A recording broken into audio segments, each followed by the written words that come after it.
No, but listen to, did you hear the press conference of Seleke Kromah, the IG? He did say that this is a highly political case, did he not? So you don't take the partisans' word for it, you take the IG's word for it. We elect on 85 irresponsible men that want to happen to our country.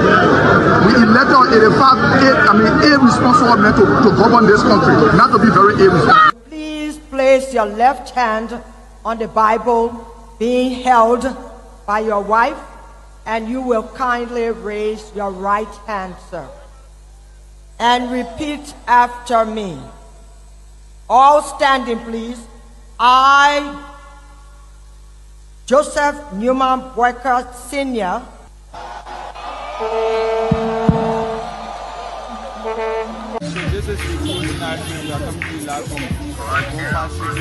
No secret now that your friend and former boss will be a candidate in 2029.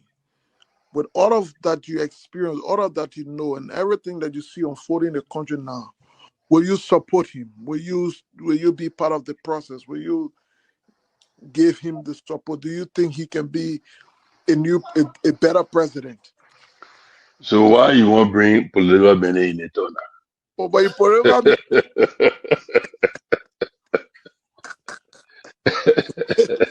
you're political man, before you go out, very active. I plead the fifth again. Okay. When 2029 come and pass, then you finally leave.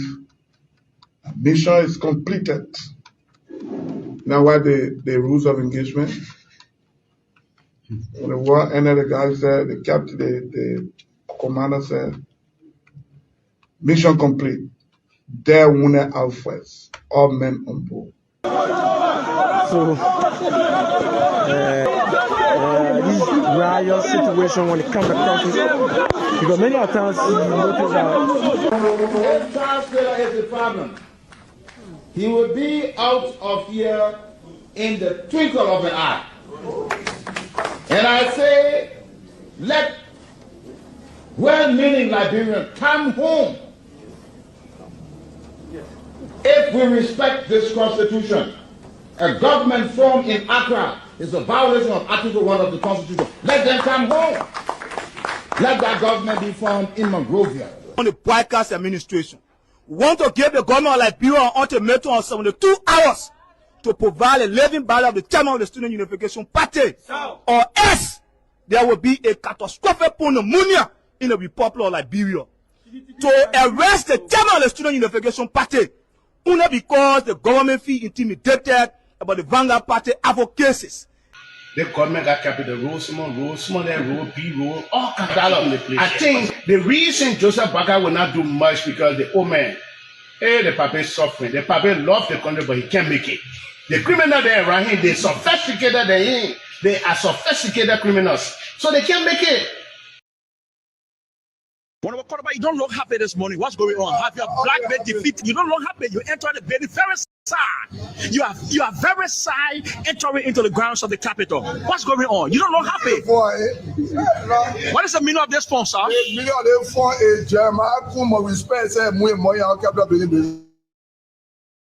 Strong allegation against it.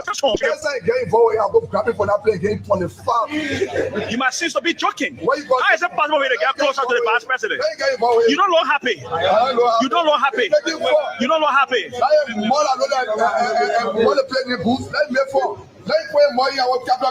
How is it black?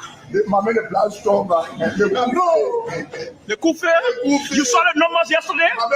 You saw the numbers? They say your face, you saw the numbers? The Kufe, the only warning I want to give for Nati.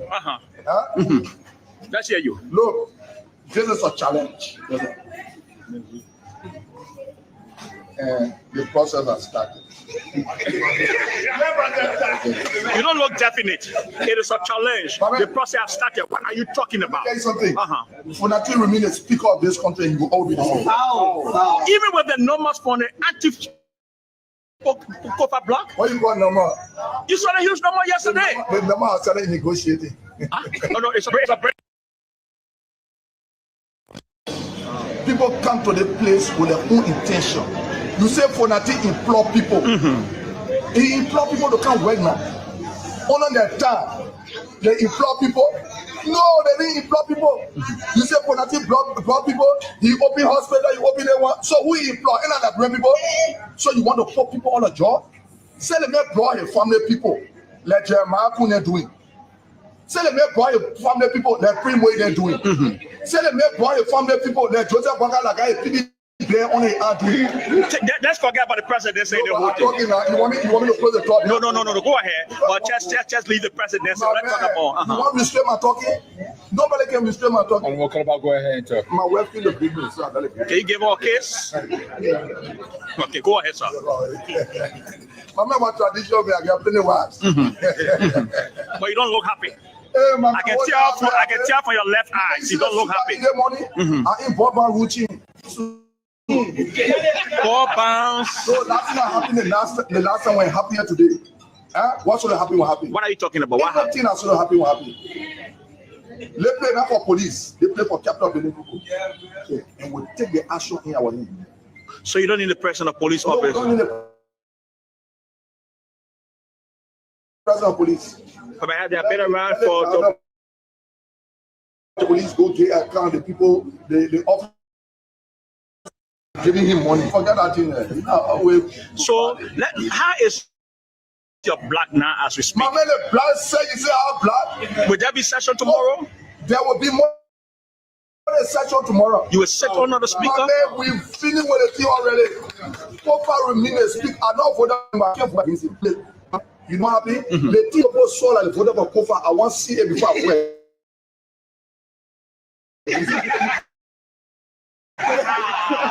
I think you're making a lot of sense. You want change that go to farm. You say when you leave when you not vote for me, so they will you want change. You left there, you voted for me. Then you say I want vote against it. I would not want to vote against Kofa. Let my mom be my wife. Thank you. Okay, thank you so much, Makoloma.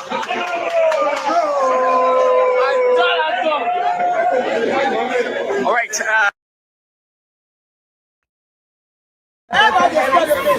Representing on the Bangistan community located in Sinko. I am a graduate from the CDFA College of West Africa. So folks, welcome to the Closing Argument Show. My name is Myean the Torgbean. I'm pretty seated to bring you the Closing Argument Show.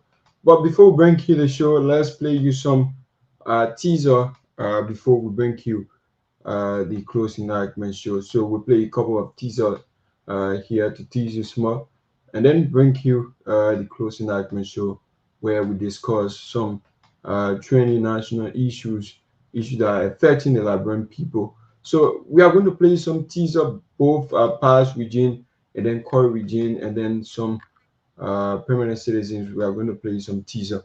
But I'll play this teaser from the propaganda chair of Soup up next.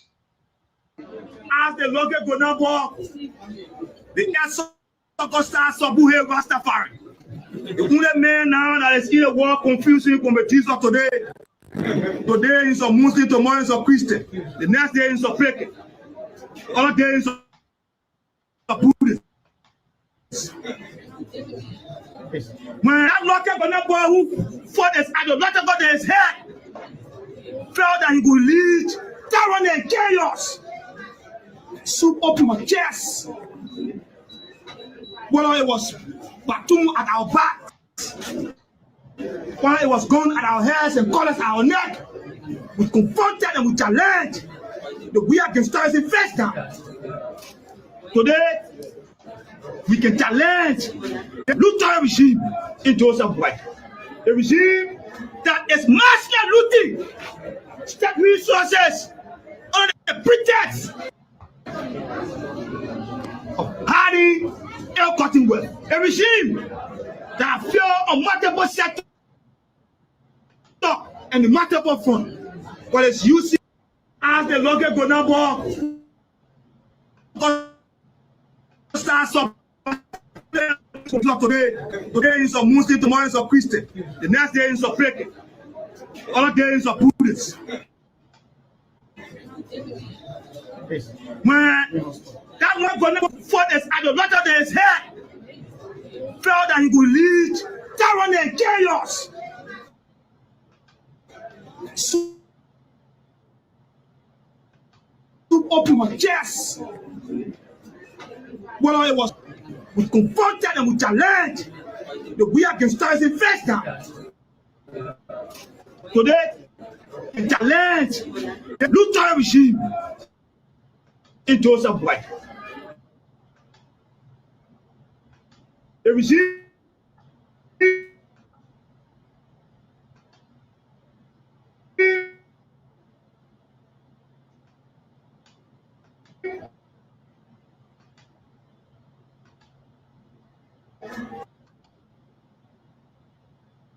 that is massacre looting.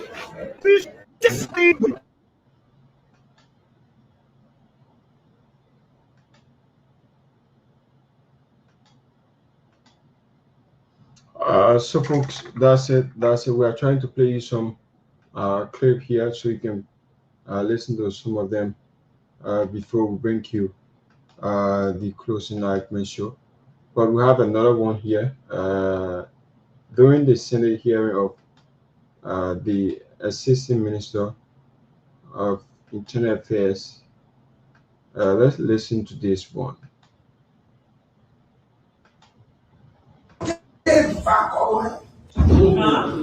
Can I define government? Yes. Formed by the people.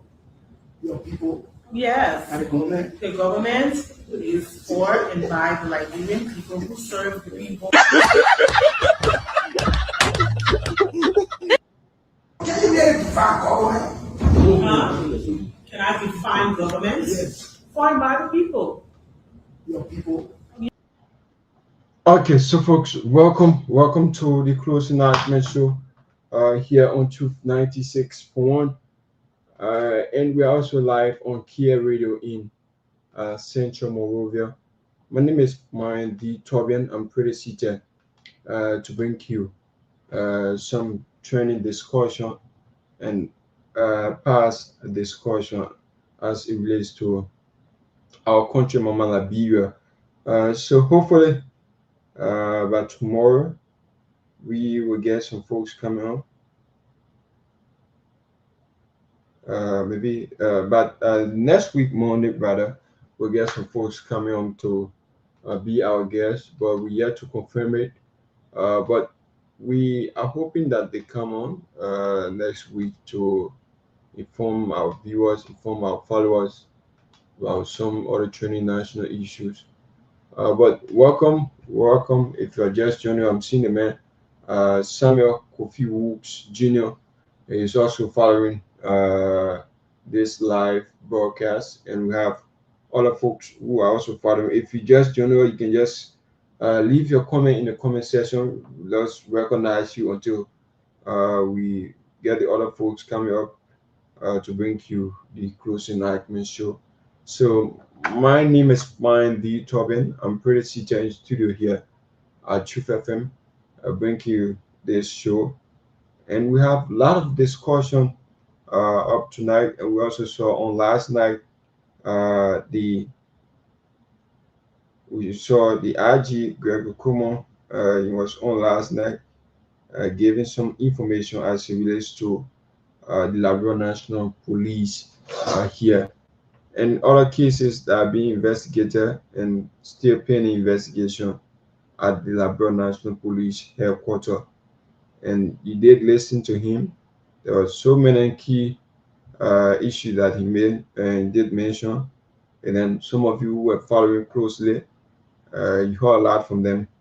The IG, alongside two of his deputy for administration and deputy for operation, they were all on last night on the closing argument show here tonight. So hopefully we'll be joined by the other folks subsequently. We'll be joined by the other folks. So let me see what I can bring you some of the training news from our country and other countries as it relates to the foreign news. So with this news coming from the Gambia, where we are getting information, but we are going to give you some update as it relates to our international news here. So we also saw Onokoga urges senator to reject proposed 14 new electoral districts within Liberia, additional 14 electoral districts within our country. How do we see it? We are going to discuss it on tonight on the closing argument show. So who's saying this is Nima County Senator Honorable Samuel Gongben Koka has found at the House of Representatives for passing legislation on this proposed 14 new electoral districts within Liberia. So specifically, the areas that the House of Representatives wants to pass this bill for 14 additional districts are yet to be known, but we hope to see what are some of the counties they are pointing finger at. And we are also seeing this from Senator Finde of Grand Bassa County. So he's saying the people of Grand Bassa County bar bill on this decentralization within Grand Bassa County. So he's saying bad bill, no benefit for people of Grand Bassa County. So with this, he opposed to the Senate Pro Tem Yombi Kanka Lawrence on the port autonomy bill that have been vetoed by the President of the Republic of Liberia, His Excellency President Joseph Yuma Boaka Sr., President of the Republic of Liberia. And then we are also going to discuss on that. So we are seeing Duke Workers Union urges President to reject port autonomy bill. So we are also seeing this in port authority bill from them, and we hope to discuss it as soon as possible. So we are also seeing another story again from the livelihood of 300,000 rubber farmers at risk. So the National Rubber Brokers and Farmers Union of Liberia has petitioned the 55th National Legislators, warning them not to continue enforcement of some laws or some principles, some other deal that was signed or that is being implemented within the rubber sectors. They are asking the National Legislature, the 55th National Legislature, to see how best they cannot put some political influence into this, because there are 300,000 rubber farmers at the risk, because if the national legislatures don't see this necessary to come to the aid of these workers or farmers, there will be a very serious one for the country and some family, because there are a lot of family heads who are within, and there are a lot of family who depends on them. Look at the number, 300,000, and it's not only them, let's say, but there are a lot of others who are suffering from the same issue. We have a lot of farmers who are within the rural parts, who are within the counties. Like the Ministry of Agriculture give some of these workers or employees the time for them to go in the rural part, to give the people money and then allow them to do their work, allow them to plant some other crops and see harvest. At the end, when they harvest, they can be able to return it to the market or return it to the Ministry of Agriculture, so that they can be able to sell it and then give them money. Let's say, for instance, we've been receiving a lot of text messages, we're receiving a lot of documents. People are saying that if you wanting to invest into the Ministry of Agriculture or to take some loan from the Ministry of Agriculture, like they normally do, there are a lot of people who they are not registered, but because these workers who know how to drill the people in, they will just come to them and say, yes, I want you to do this, I want you to do that, but I'll be able to register you. And they are not registering the people, but rather to take the old names, people who were registered in the system, to use that name, take the loan for the people. And then if, let's take for example, like 100 United States dollars, and we have someone who lives within Nima County, and then that person is a farmer, and then he or she wants the loan. And then, let's take for instance, the Ministry of Agriculture, like for example, the Ministry of Agriculture gave $100 for 1 hectare, and then you carrying that money to a person who wanting to harvest over 10 hectare, it's something around 1,000. So if you carrying it to that person, firstly, the person who is leaving from Moreover to go Nima, firstly, he will tell that farmer that my transportation, my sleeping, my feeding, everything, I'm going to take it.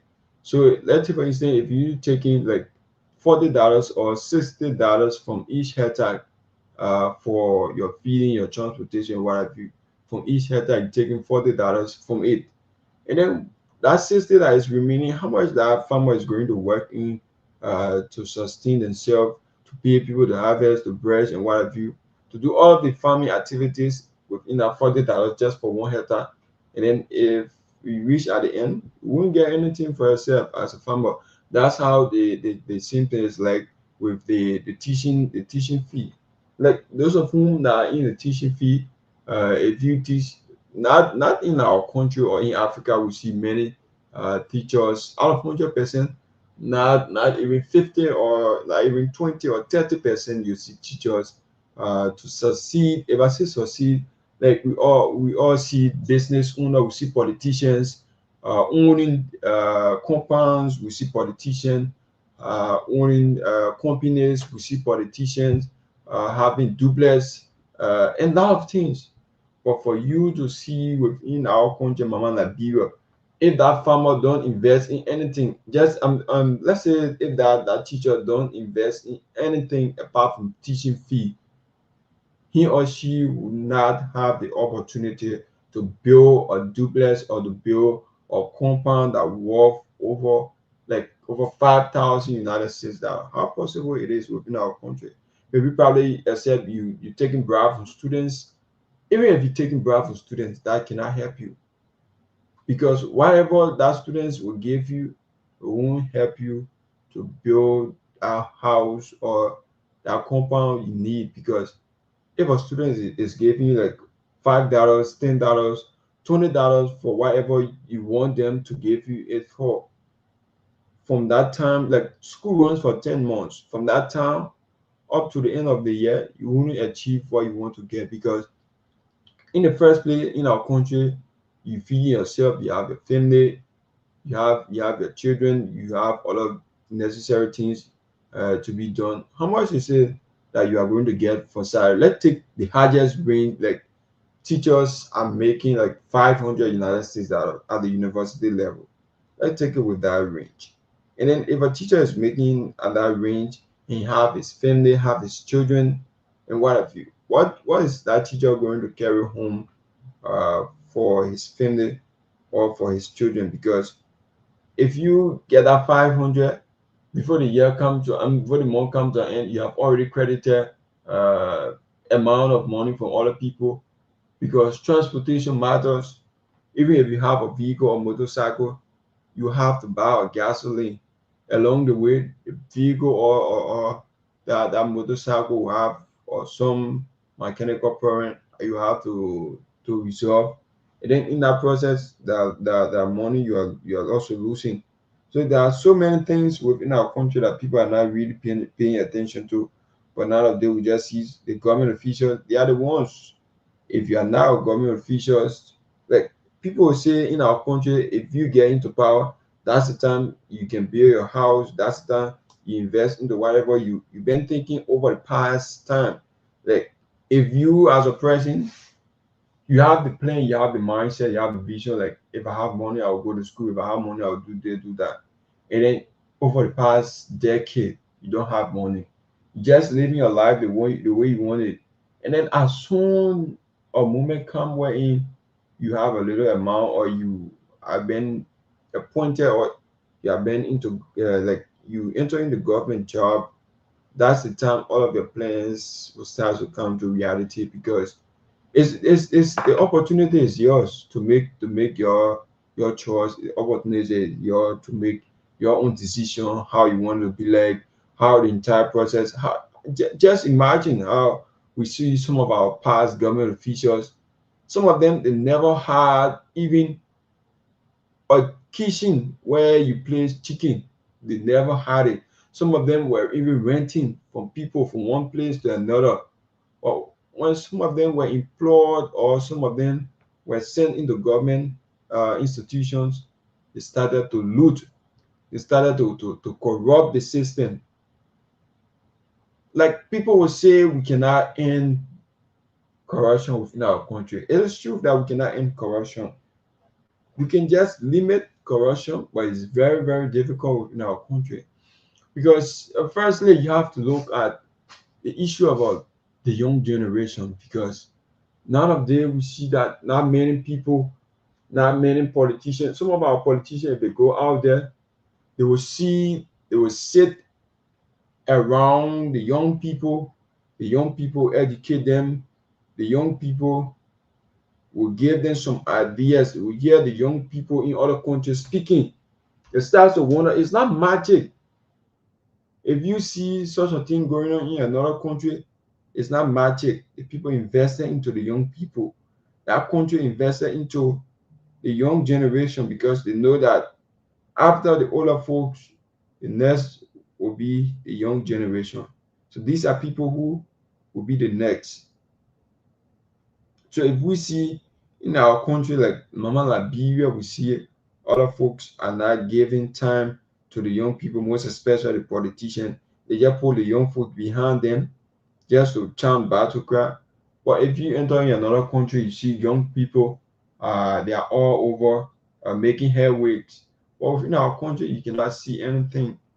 So at times, it becomes very, very, very difficult, because if you see a young person, to invest into them is very difficult.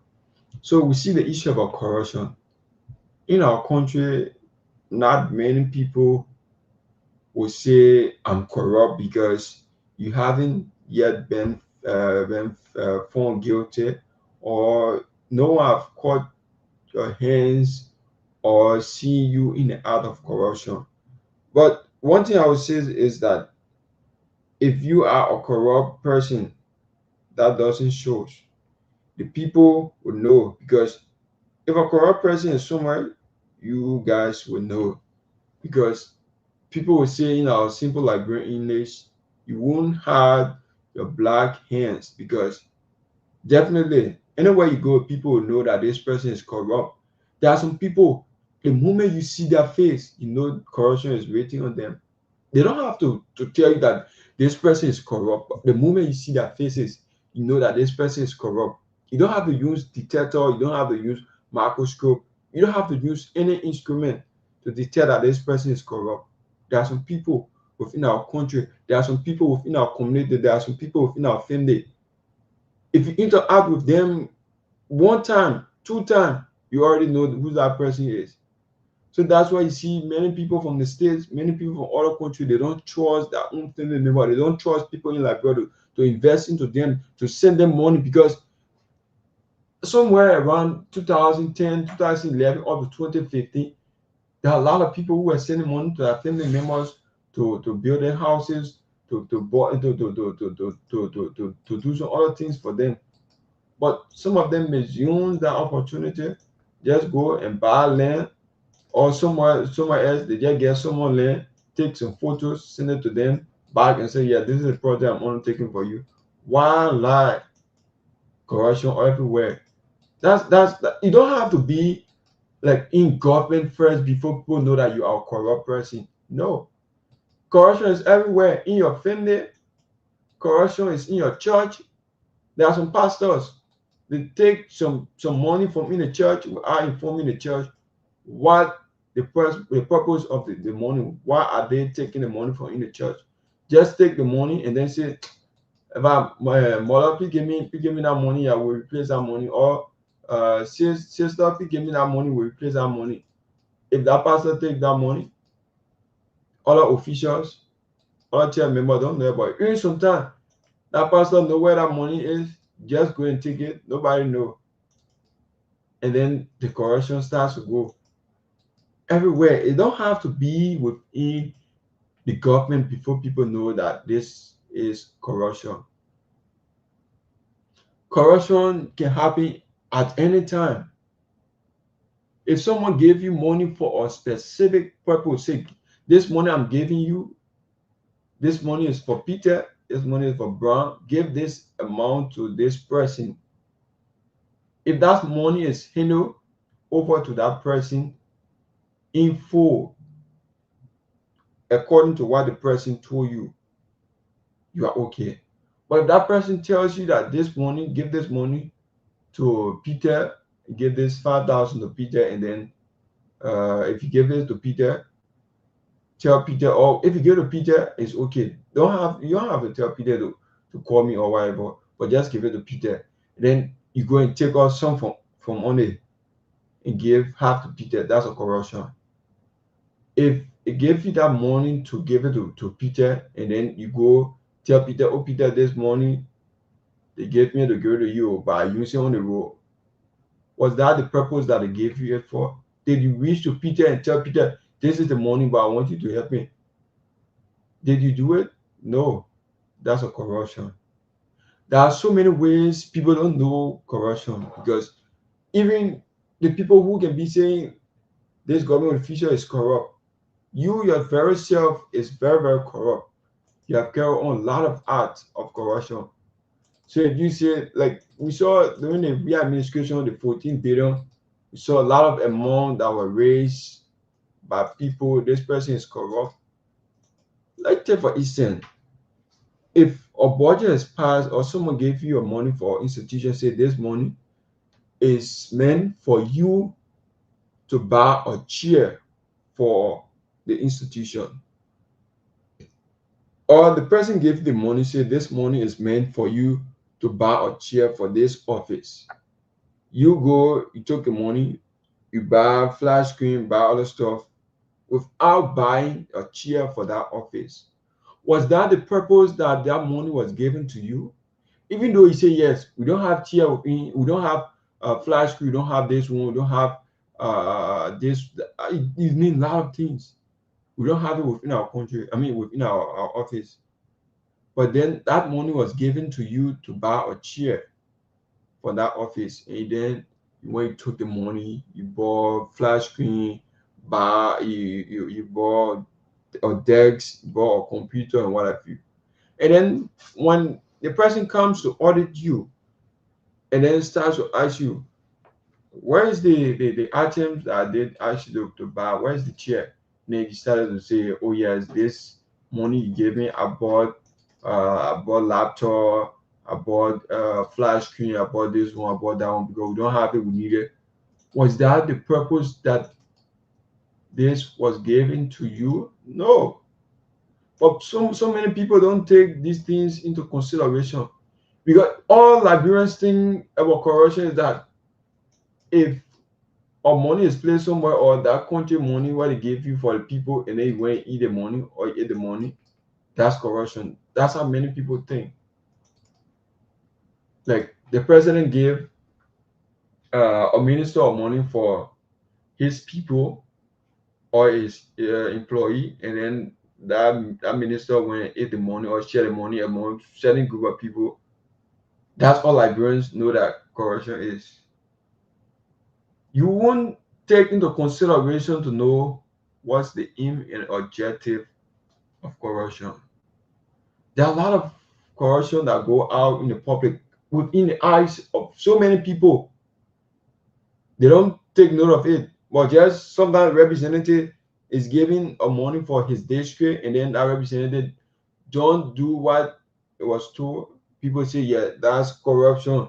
That's only corruption we know. We know it's corruption. If a money is given to that representative for his district, to develop his district, and then he went and took the money and invested into himself or invested into whatever that is not intended for the people is corruption. But there are a lot of things that people don't take into consideration, like burns back and forth from one place to another. Like people will say corruption, we cannot put an end to it. But if the people themselves decide to limit corruption, we can limit corruption. We cannot put an end to corruption. Because a baby that is born today, if he or she lays eyes or hear what is corruption, lays eye on it, he or she will try to do an experiment to know what it takes to corrupt. Because no one here will say they haven't yet do any act or have never make any attempt of corruption. Not at all. Because one way or the other, you have corrupt someone, you have corrupt something. But people will just sit and think that the public figures, lawmakers, the government, these are people who corrupt our country, corrupt the system. That's true, we know. But they are not the only people who corrupt the system. Every government that comes, there are a lot of corrupt people. Out of 100%, you find about 70 to 80% of corrupt people. One way or the other, there will be a lot of corrupt people in that government, but not many of them will show it on their faces. Not many of them. Even if you check in your homes, there are some corrupt people. But people don't take these things into consideration. All people think corruption is just about stealing the country money, stealing the people money. Likewise, we see the issue about drugs. People say, like, I was, in a workshop or training today, I heard a lot of folks saying, we can put an end to drugs. Some said we cannot put an end to drugs. Firstly, let's look at the issue of drugs. There are a lot of drugs within our country. We have the harmful one. We have, like, let me break it down for our listeners out there. For those of whom are from the marketers background, the motorcyclists, people who are not educated. Let me break this one down, because this is the issue that affects the common people. This is an issue that affects our brothers, our sisters, the local people. If we say the issue about drugs, we have the bad ones, we have the good ones. So if you say we can put an end to drugs within our country, it is not possible. Even though others will say yes, putting an end to drugs within Liberia is somehow difficult, but we can do it. It's not possible. Because firstly, we have to look at so many things. If the people don't decide, we cannot put an end to drugs. Because firstly, there are a lot of families. There are a lot of families within our country who depends on drugs. There are a lot of people in our country who send their children to schools from selling narcotics, substances, from selling drugs. So first, let's give the issue about drugs. Firstly, if you say drugs, there are bad ones, there are good ones. Others will look at the good ones from the angle of the health, and the bad ones, others will look at it from what we see our less fortunate brothers are taking in. That's how people will take it. But let's break it down to your understanding, because this is issue about drugs. We'll open the line to get your own view, but let me make it exclusive for our viewers, our followers, our listening audience who are out there following the show closely. because people don't understand some of these things within our country. There are a lot of things Liberians needs to be educated on. We have drugs that people take in sometimes when they're going for surgery and other stuff that people take in. But if you take in the drugs, even the medicines, in our simple Liberian English, we call it tablet. The tablet we take in, all left with you how you take it in. Like if you take it in the bad way, if you take it in, like people say, if you eat food that is not good for you, you'll get a reward. If you eat stuff that is too much, it's like it somehow affect your body. If you do things over plus, it sometimes give you a bad feedback or negative feedback. People say the thing that you lack, that what can carry you, the thing that you lack, that what can kill you. That's the simple scenario. If you look at your person, like you look at yourself as a person and then say, a doctor gave you a medicine and prescribe that you should take it 2 every morning, 2 every night. And then you look at yourself as a normal person, or you look at yourself because you want to get you look at yourself, oh, let me take TD or let me take 4. It's a pain tablet. But you don't know the effect, you don't know the bad side of it taking 2 or 3, taking 3 or 4, because doctor prescribed to you that you should take 2, and you look at yourself taking 3, 4. If you overdose yourself, it leads you to becoming another stuff. Overdosing yourself, doing things over plus can lead you to something else, because there are a lot of things people don't take into consideration. Just within our country, before we put an end, or what people say, we'll put stop to drugs. For me, I do believe that it is very, very difficult to put an end to drugs within our. We can only put stop to it and limit it to certain level that it cannot be on an increase. Like others will say, to destroy life, to damage people's family, to do whatever. But I can tell you for free, we can limit drugs within our country. Some of these things that we can limit drugs, let me try to outline some of these things, because people will just give you some of these discussion where I give you points. Because firstly, we look at the issue of strong political will. Let me say this to some of our viewers, our followers, our listeners. Some of these public figure politicians you see out there, not many of them are free from bringing in drugs within our country.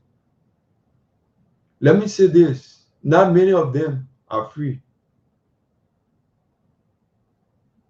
Because drugs, the issue about drugs is a substance or substances that fight back if you try to fight it.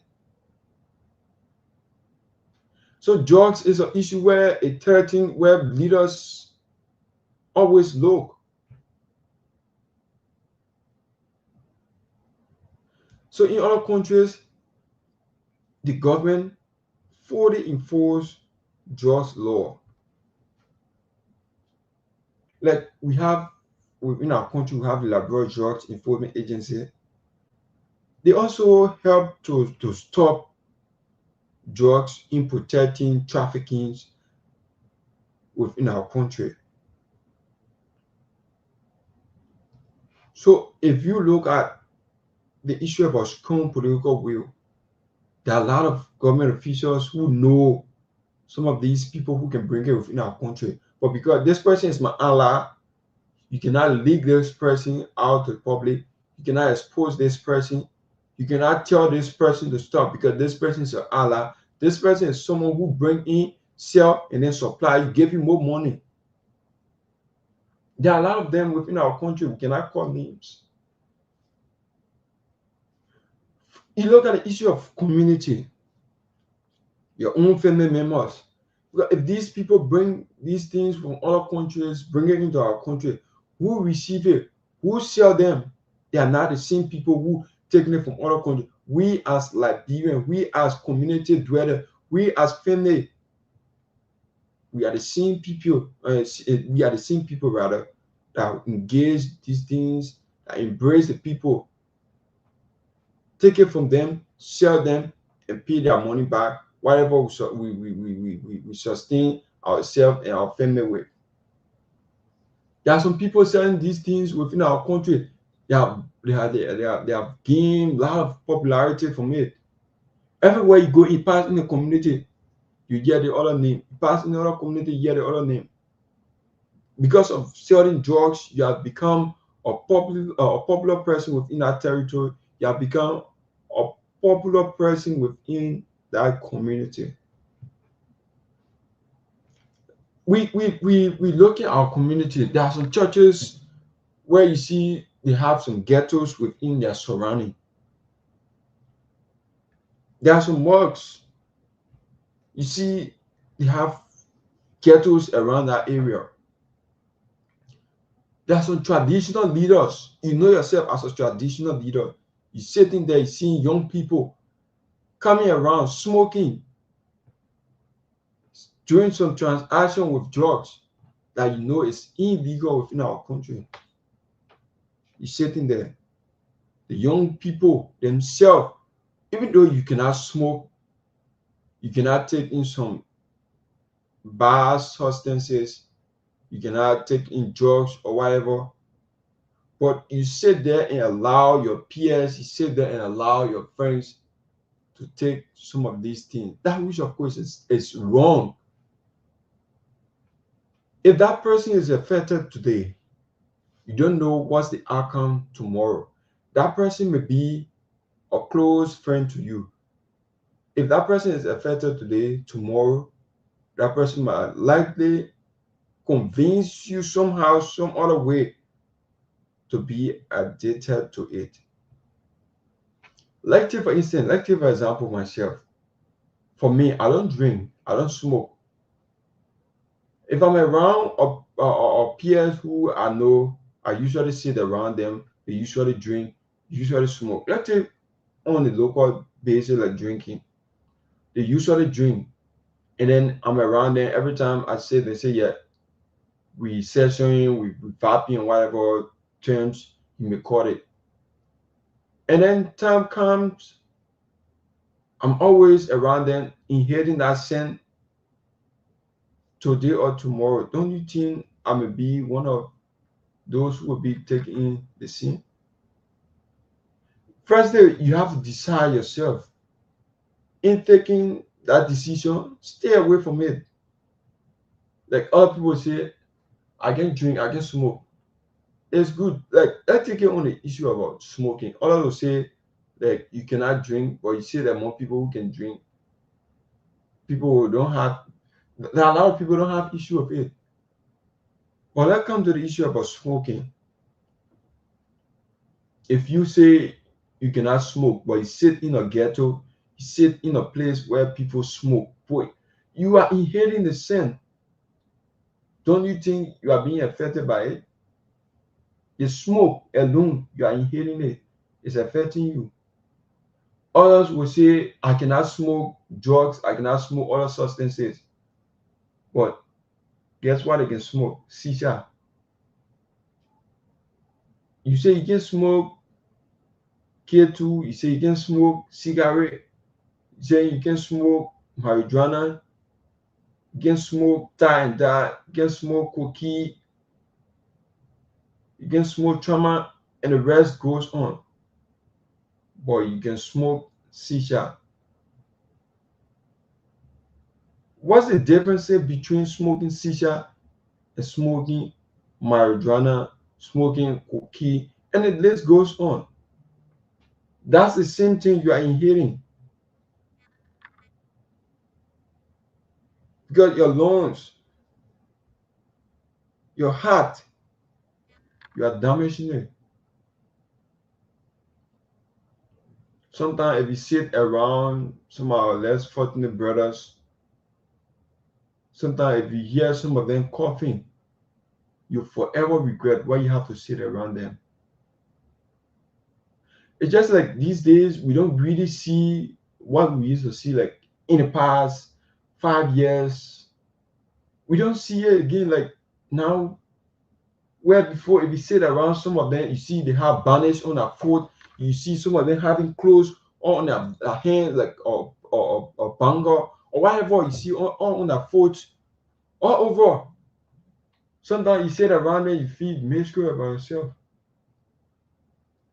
You feel very, very bad. You see flies around them. It's all about this drugs. But there are too many things the community needs to work on. As a young people, we have to work on our fellow peers. Because if a person with around your circle or a person within your circle is affected, think within yourself that yes, if this person is affected, I'm also affected, because you don't know what's the outcome. Like other family will say, we have Zogo in our family. If you have a Zogo or whatever name you call it within your family, just know that you are also one day being harmed. You're also one day being targeted, because if that Zogo go out there and steal something and bring it home, and you as a family, you accept it today or tomorrow, if they hold that person, if a police officer or whoever that comes, they are coming to your house. Even if you are not a rule, you are going to be considered one of the rule. Like people say, we have the clean rule, we have the dirty rules, we have the ones that pretend to be not what they are. There are some Zogos, they dress neatly. There are some thief, they dress like they don't appear to be. And let me say this, as I'm going through, there are a lot of things coming to my mind. Like not many people will see some of these things on the street, but we come across them on a daily basis. Like some of our brothers, they will dress neatly. The motorcycle robber, we know them, but some of them, they will dress neatly. Like there are two. One will pretend like a foreigner, one pretend like a Liberian. And then that foreigner will be like acting somehow like he or she, okay, normally I see male, I haven't come across female, but he will act like he's a foreigner looking for a pass or whatever, he's a prophet. But if you try to assist him, if you are not smart, if you have a phone in your hand, just know that you are going to lose it. Because they will sit you down, convince you. That person, you are going to be like an interpreter to your own Liberian brother. Because that person will tell you that the person tell this brother that he's going to a hospital, his sister gave birth. And what have you, there are a lot of scammers out in our country, all because they don't want to do something for themselves. People will share blame on the country economy. People will share blame on government officials. People will share blame on politicians. It's not all the time we share blame. We ourselves have to decide one day and say, yes, let's put together. Let's see how best we can put some mechanism into place to see how best this issue that people have been complaining on over the past time, we can see how best we can find some solution to it. So folks, 5 minutes up to the hour, 10 o'clock. At 10 o'clock, we try to pick up some calls and hear from our listeners, hear from our viewers on this issue about corruption and on this issue about drugs. Because within our country, Liberians who just talk, no solution. It's not every time we share blame on government. It's not all the time we share blame on politics. Even though sometimes people say some of these problems start from up. Some of these problems started from people who were breeding in the past. But now you are there as a person. You are there as a people. How can you make an impact within your country? These are things as Liberians we have to start to think about, start to think on. Because if you are making an impact within your country, people will see it and say, yeah, this person has made a lot of impact, significant one in the country. So the truth of this whole drugs issue is that drugs will not end overnight. We as Liberians, we as citizens, we as people, we are the one that can put an effort, can put time, can decide, say yes, we have to step up our game. Arresting victims alone will not solve this entire issue. We as Liberians, we have to step up our game. Because if a Liberians hold the drugs, or they distribute, LDA comes, he arrests that person who is distributing. That drugs have already gone. Do you think arresting alone will resolve this issue about drugs? It won't.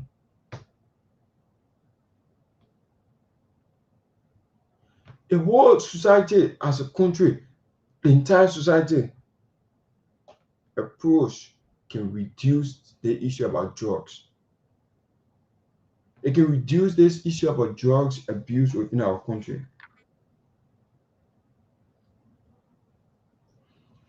Let's see some of these things that we as a country, Mama Liberia, have defeated, have put an end to. Let's look at the issue about Ebola. We saw Ebola when Ebola entered our country. We defeated Ebola as a country. We defeated Ebola as Liberians. We came together, raised awareness. We came together, inform people, stay away from social gathering, stay away from shaking hands, stay away from eating this, stay away from doing this. We as Liberians, we did all of these things, and at the end, we saw a positive result. We defeated Ebola. Likewise, we saw COVID-19. Even though we have treatment, likewise, the drugs, there are some treatment for them. We defeated COVID-19, we defeated Ebola.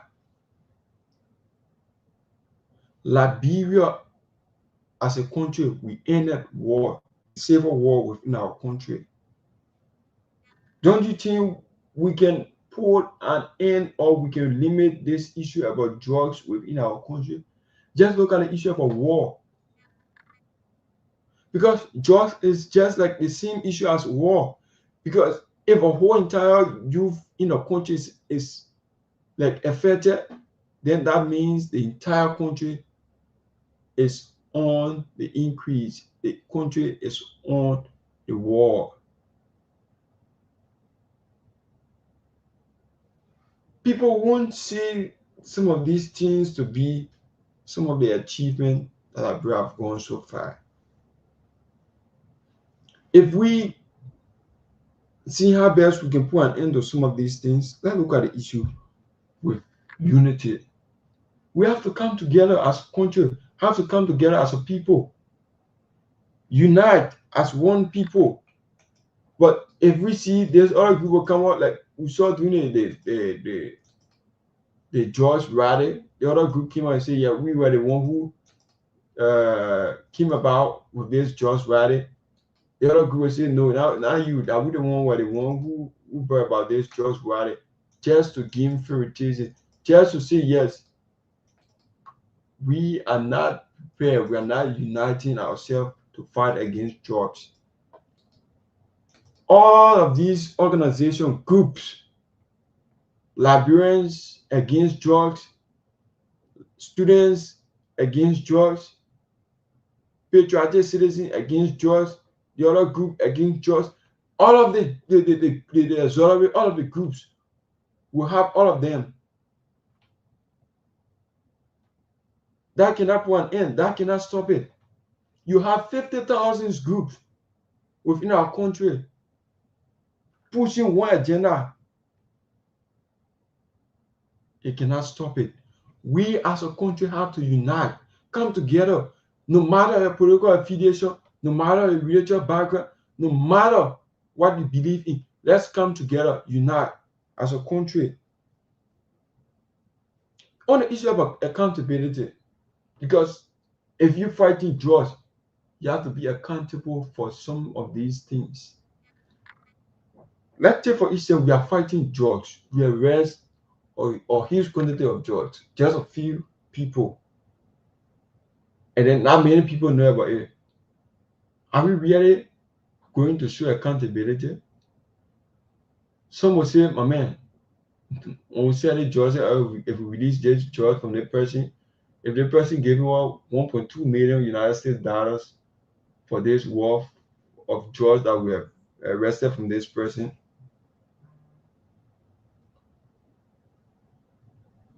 don't you think we can take the money and do better things for ourselves, our family?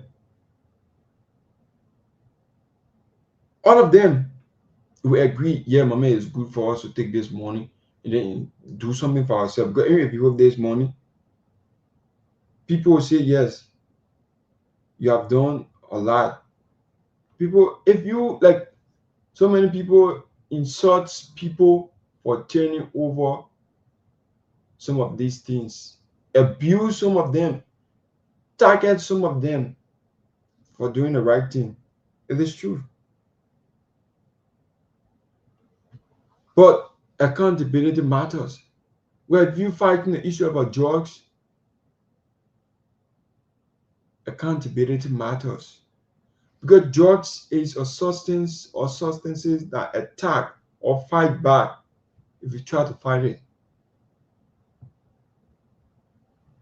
In fighting, you come across so many things. People try to bribe you. Have the courage that, yes, even though I'm seeing this amount from this person to take it in, let me have the courage that this cannot help my country. This cannot help my people.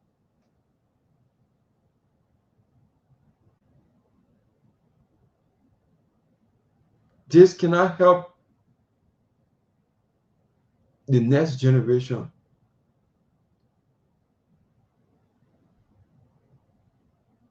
But you will just sit there, take what you want to take for you and your family, let the other people to just go dormant, let the other people to be victimized. But 077764998 15 minutes. That's 5 minutes outside the hour 10 o'clock. From what I said in broadcasting live to you. 077764998 plus 231 777649986. On this issue about drugs and corruption in our country, you can call and make your contribution on how you see this issue about drugs. How can we put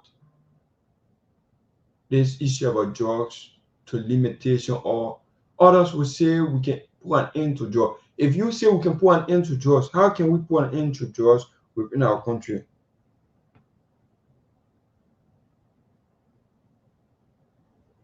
How can we put an end to drugs within our country? 077764998 +231 777 649986. You can call us on WhatsApp or you can call us locally. +231 777 649986. 6 minutes downside the hour. 9 o'clock. That's 10 o'clock on Truth 96. When we'll pick up this caller. Who is on the line? Hello, caller. Yeah, good evening. Yeah, good evening. Your name and where do you call from? Okay, I'm Rixabel A. Morgan calling from Broadville City.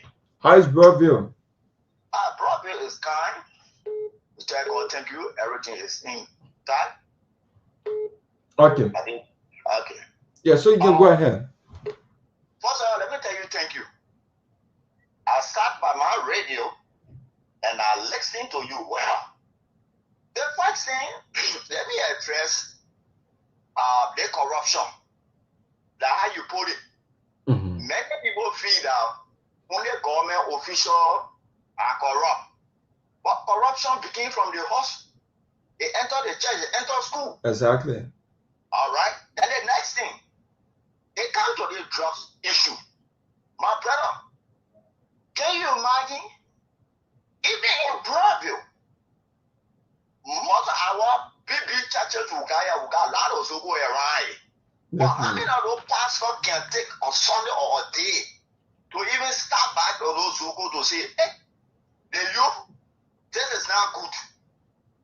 They don't do it. This time our pastor, they are looking for 001 in Liberia. Who's the 001 for Liberia prophecy? That's the only thing you see on the media, you see all over. Yes. So and then drugs is not different than war. Because if you find in most of the youth in every community becomes local. That whole area is vulnerable. You can't hardly go on the road to charge your phone. I think you got to call officer to escort you to go bring your phone. And so people just said the last time DA was doing well. They just quiet down. You know, Liberia looked like a Christmas. Liberia. Yes, that's how Liberia looking. When anything starts, you will see everybody embrace it. But after second time, you just down. I know that swear behind this country. Yes. I hear you say, Nima Kande say they want to advocate for 3 districts. No. I beg Nima Kande, me let it be so. The other garden that guy in our we're not benefiting anything. Then you want to have another group there. That's why the senator of Nima said no, it's not possible to have 14 additional districts, you know. It will not work. And let us maintain the peace. Let us start playing around the peace. Let us maintain the peace, my brother. I've seen it and I've seen it with my whole heart. Let us maintain the peace. Let people stop pushing all against the wall. When our senator trying to tell the people of Liberia that was stupid, that the hospital only for certain group of people to go get rich. Let them stop it. You saw what Donald Trump did? We don't want that one to happen in Liberia. Let the people stop it. Donald Trump is rich here. Donald Trump is rich here, and this thing is not far from us. The corruption in this country. Hey, now everybody say president. We're not a president in the house. That president is superintendent when they send money for development. The superintendent squad not here. That president be commissioner when they send money for that township. They eat it. That president. Man, let people keep them off from other president, man. We got our own people on a kid in this country that brought out money, my brother. Exactly. Each lawmakers taking over 5,000 United States dollars every month. Senators taking 7,000. Senators taking 7,000 to 8,000 every month. Apart from that benefits, apart from the employees, apart from that gasoline, whatever, it's not there. My brother, some of them are red clothes to Liberia. That got all those brokerage people there. They're representing not even making 3,000 United States dollars.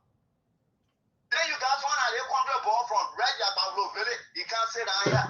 Right? Jeep cost 75,000. That man making money. You think that man would think to care development in Yabango Village? Every 3 years they buy them for the 5,000 vehicle. And I can't blame no car. Sometimes I look at our law. The law that we made, the Ghana will put together to put people in that hall that want to mission this country. You find me seller all in that hall. Me seller. What kind of contribution they want to make in that place? That just want to say so they clap and they move. They will not come up with victim bill that will bring progress for this nation. Because they want to not get that idea. Lawmaker, what the law they making? You go see the other man, whole day causing. You jumping so, what's that? Liberia get low letter. They make me see sense on that for me to appear to us say I'm a Liberian. No, you have to do it. You have to do it. No. We have to change our minds. It will be better for this country. We have to change our mind and push development. My brother, to tell you, good governor is good. As I'm speaking to you, you know from VOA Junction to go all the way Nasco Village, so street light, places that we use to like torchlight to walk. Can't see so street light. Good governor is good. But what divides this country is political. Politics. Everything politics. Can't see our road.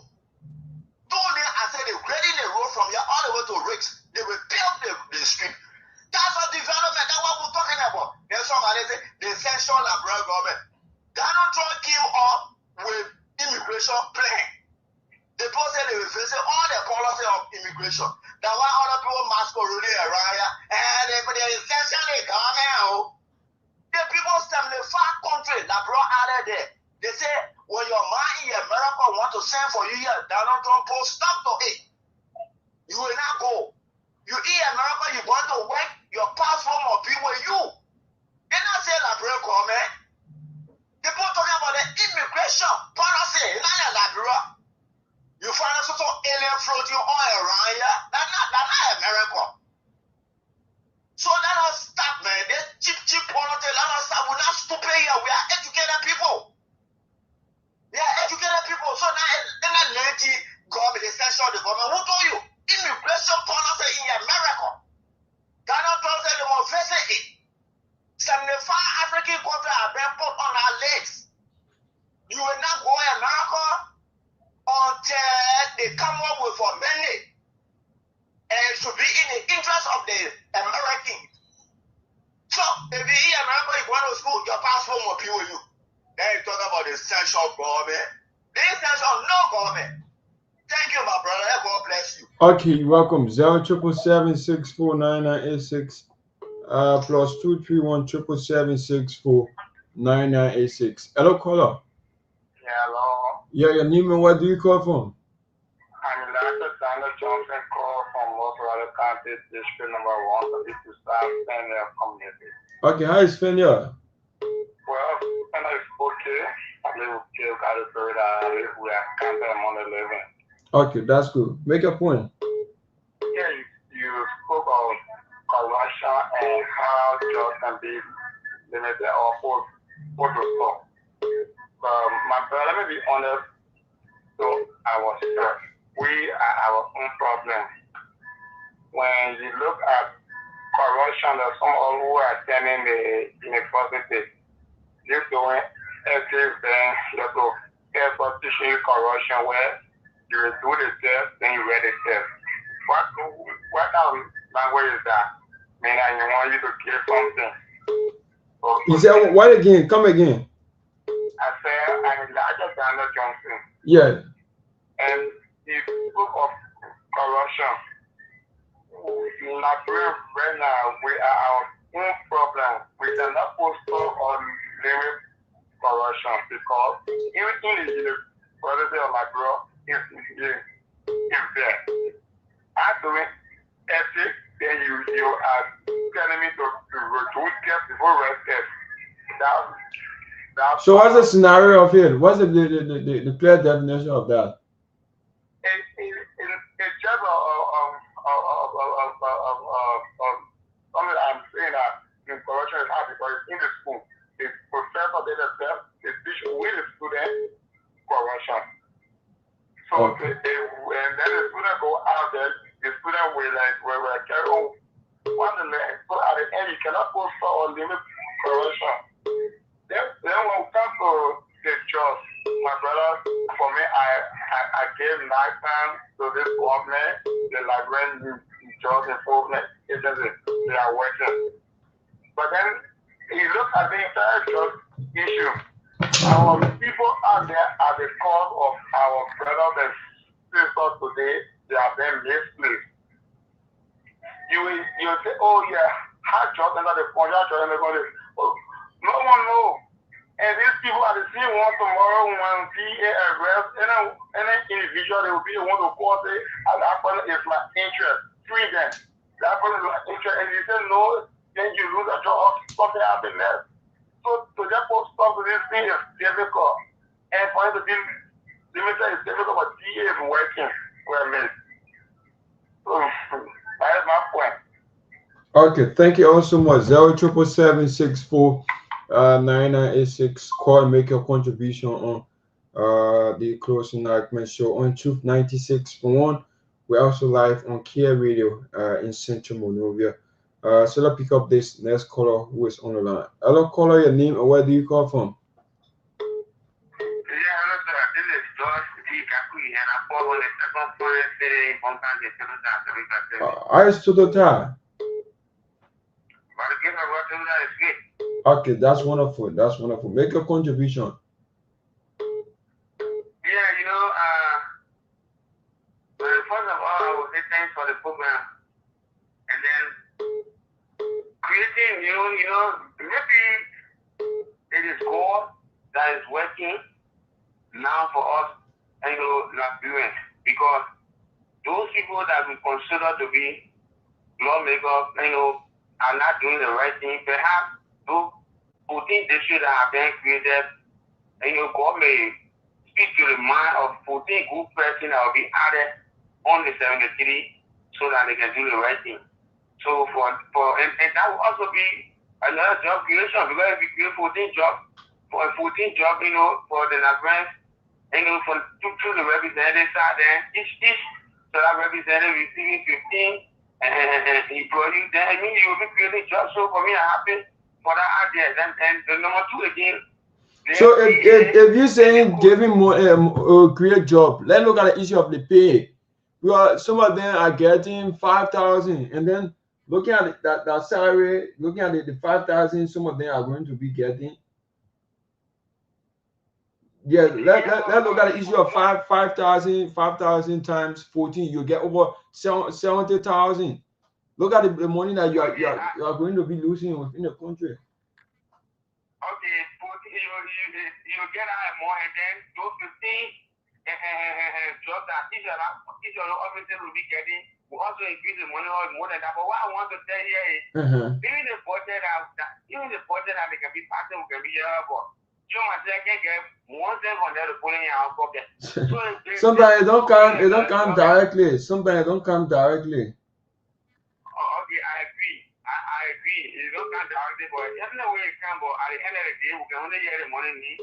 And some government can show action, some government can show action.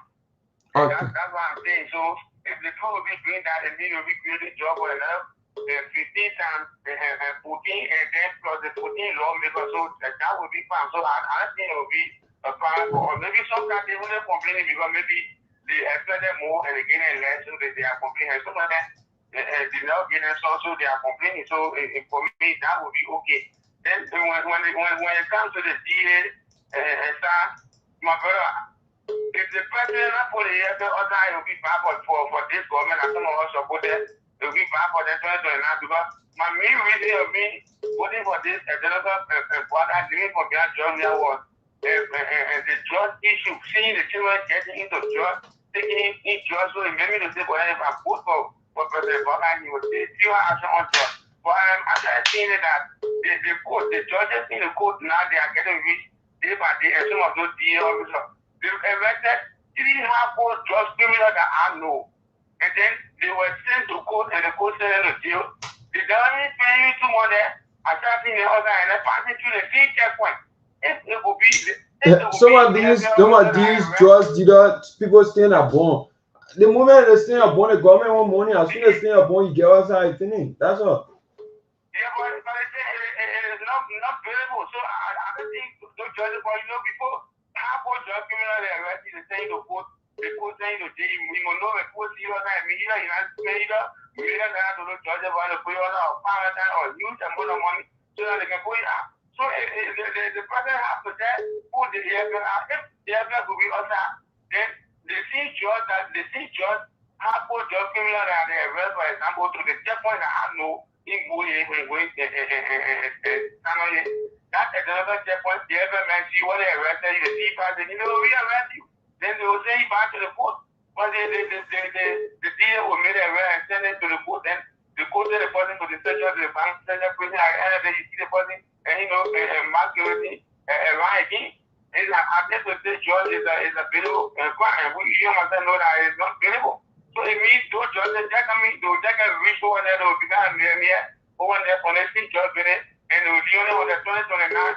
And the judge will still be huge again. Some of us will be confused on whether we want to take care of the Baka or we want just forget about voting because we have Baka meaning for the judge issue. I don't want to see our children, our young children in the street taking judge and sleeping in the graveyard and all that. These are some of the reasons I remember some of the working. Our president that will learn so much for people that were sitting around him and we were pushing him, get removed for him. So if it was some of the vote for President Baka, this time around, for this particular job in it. So the president should put it here all out because there's more. Then they have take over all those checkpoints, those DX checkpoints all around there. That has to be, you know, during the coronavirus time, I used to enjoy it here, so sometimes we used to be going.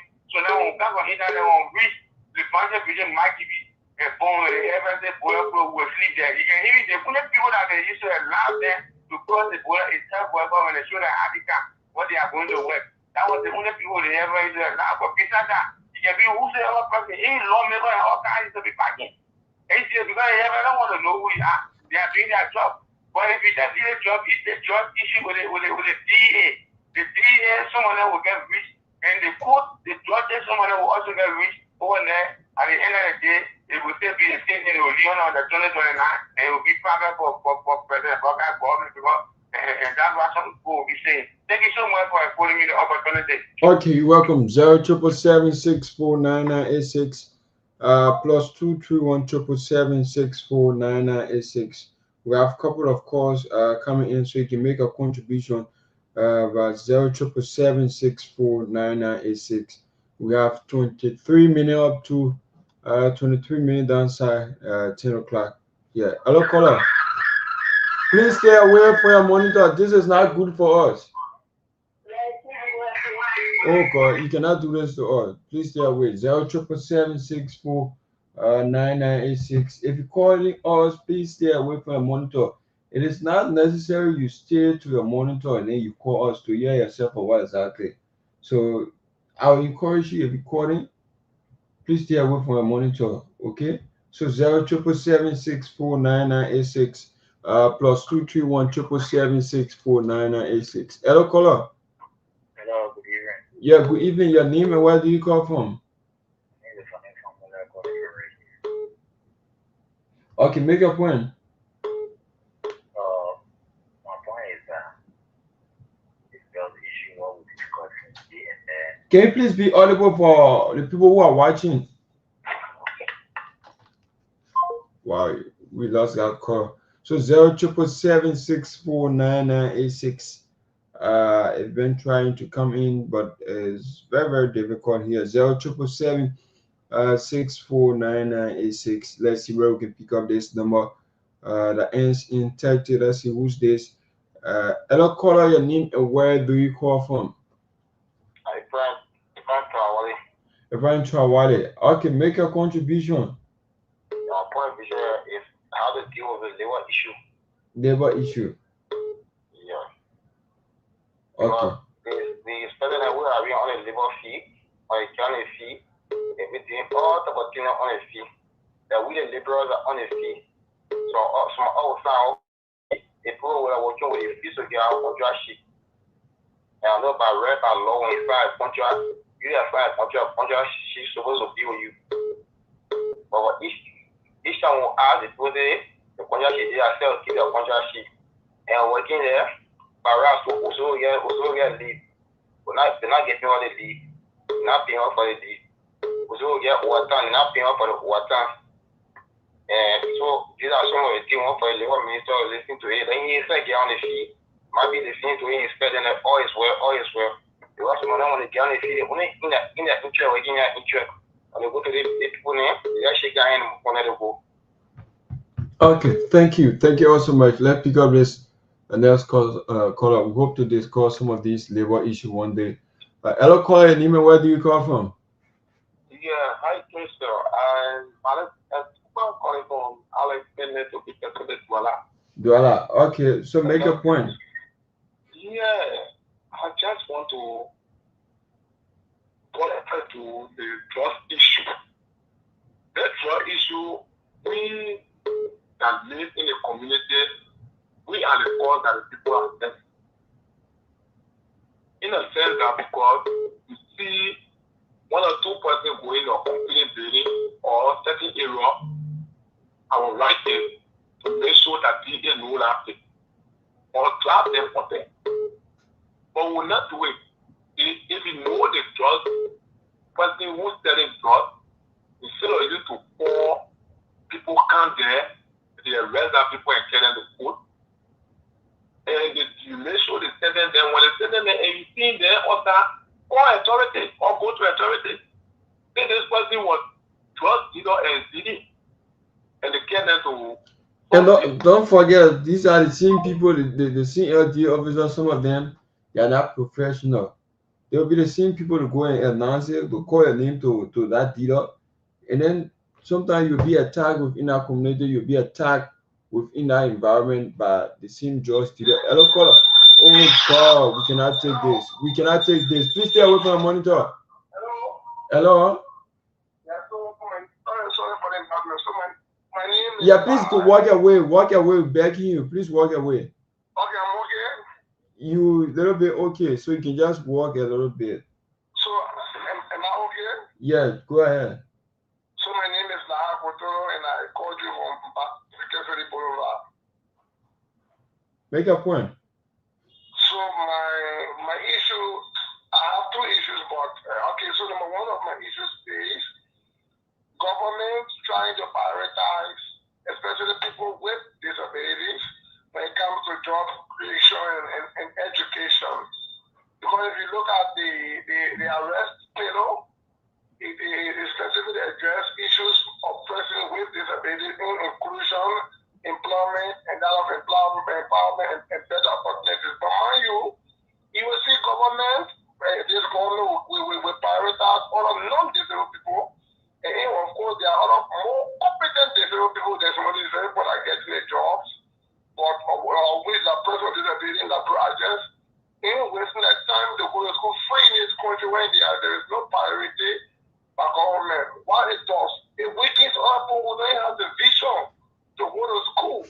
But when it comes to politics, when they want our votes, then they will know our importance. But as soon as they arrive to the level they want to go to, they turn their back on us. Okay. So to conclude, I also want to take interest and to talk on some of these topics sometimes. Okay, that's good. That's a good point. So hopefully some of these days we'll talk on the disabled community wherein maybe probably if you can organize yourself and then come in studio, that which of course will be good for you. No problem, thank you. Okay. So, yeah, be in the morning and we get a number. Okay, thank you. You can come after the show. Okay, 0777649986 plus 23177649986. We have roughly about 30 minutes up to the hour, 11 o'clock. Let's keep taking calls. Hello, caller. Yeah, my name is Adam Tito, calling you from Johnsonville. Okay, how is Johnsonville? Johnsonville is okay. Johnsonville is quiet. I just listened to a brother who talked about labor. Let me not sit there on labor because we ain't got labor in this country now. That there for the Liberia or that there for us. They are only there for success. There are companies in town here that people they got more than 700 people working for. One person there is not employed. There are companies that in town here that people working, they didn't get 5 employees. Go K, free food. Go see our brother then there, they use it there. Go other companies in the there. They are not employed. They will pass. See, you are president, you are paying this check, person, everywhere to go. At the end, when you go to the state, we don't want to pay you. But you're working for them. Other people work with company more than 5, 6, 7 years, they're not employed. When you go to us, they will see where other citizens people they employ you. So when that time will reach, our own brother came in the country, we got live in the country, so if you depend on if God bless you, and God lay money, that is well to at least do a school business to get money, then you apply for that one. But you depend on the country, they're not allowed to win. Thank you for the time. Okay, welcome. 0777649986. Let's see how we can pick up. Oh God, we will not take this quarter. Please stay away. Please stay away from your monitor. Yeah, okay, thank you. Sorry for the embarrassment. So my name is Dopoh, and I called you from Garguah. Make a point. So my point is the additional creation of this thing. It's just to enrich honor. Because we hear there are 73 laws we are entering the impact. So my belief is the creation of this additional 14 seats is just to make other people read. It's just to please the court or the society, somebody guys that means that's why they let seats to reduce the satisfy the understaffment of their people that in the same society. For them, for this thing, nothing it will do, will not be no impact, no dividend to the country. Thank you. Okay, welcome. 0777649986. Let's hear from Liberia themselves as it relates to some of these topics discussion on tonight on the Closing Argument Show. Hello, caller, your name and where do you call from? My name is Sylvester Pewee. I'm calling myself again. Okay, make your point. Yeah, the first one is about corruption. Okay. Yeah, we have our officials. We voted them because we know they are the ones we ought to pass you to carry us to the upper house to discuss about what we need within the country and the environment they're ruling. But in the first place, we have many leaders and then we have many government officials and also we have our representatives we voted for within our district. So which district you represent? I represent District 4, Monserrado County. Okay. But in our district, in the first place, we don't have district head office. Are you saying the lawmaker of district number 4, the Margaret Thomas, don't have a district office? No district office. And in the first place, we have our leaders within this country. So how do you meet the district representative? How do you meet the district representative? Well, how will we meet them where we don't have district office? And besides that, before we get even see that end of the year, where it can't one time agree the rule and go by again, they say the ruling us. And secondly, I come to the just issue. To get rid of just, brother, I'm saying it will not happen. This is our country. We pray for good things. But the same people who hoping on who is the LTEA, they are the same people that are bringing the just into the people for them to sell. Because maybe these people may ask them why you must say so. Why I say so is because those are importing the just. They will look at the person bring the just in, and the person that's taking it and the person that they can go arrest. And the man are importing it, they're not arresting the man. If one of the gentlemen may say they're arresting the man, the next day will see the man back. So how will we stop just? Okay. So thank you for make me to make our own contribution to the country. I didn't hear what we're crying for. Because the just business is very serious. Our brothers and sisters are dying from it. They're suffering, and then some of them even tired, they want to move on that, but it's like something that already into the system where you get a demon behind you, you won't move on in a way, but the demon say you forcing you, say, yeah, my man, Peter will be good for you. I ain't looking. They see me, okay, arrest the children, they see me, okay, send it to them. So when they will move on there, how they will move? our government not to get no, I mean, I don't know, we have the state center working. Since then, they say, oh, that you know, say, come on, place up to now, we all know what we pay on the place. Jojo, where try your best, you try our best, we all here, we know and we can see it. Still, for the other people who can see nothing.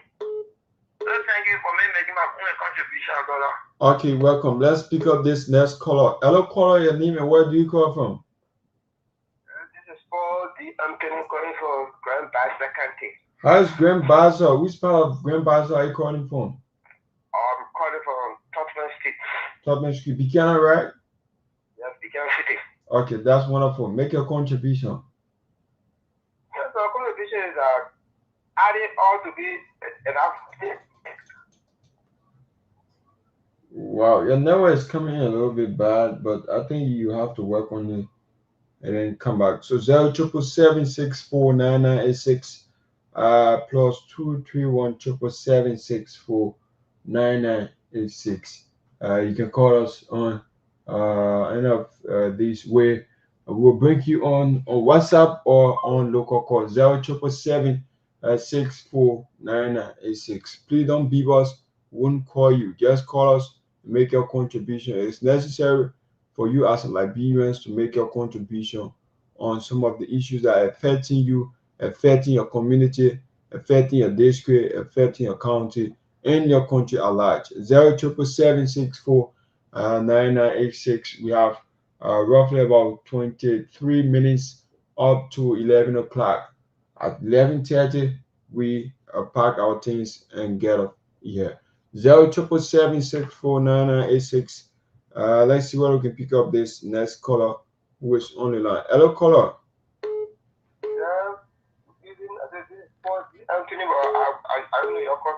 No, it was from your end. It was from your end. Okay, go ahead. Yeah, I said adding 14 mostly there for the representative side. I don't know why we ain't benefiting the Liberia people. We already had 72, the speaker minutes 73, and we're crying nothing. People are crying. Someone else saying, "I didn't come comment." So I got one though. Then they added some there again for what to be clear. It was not anything else.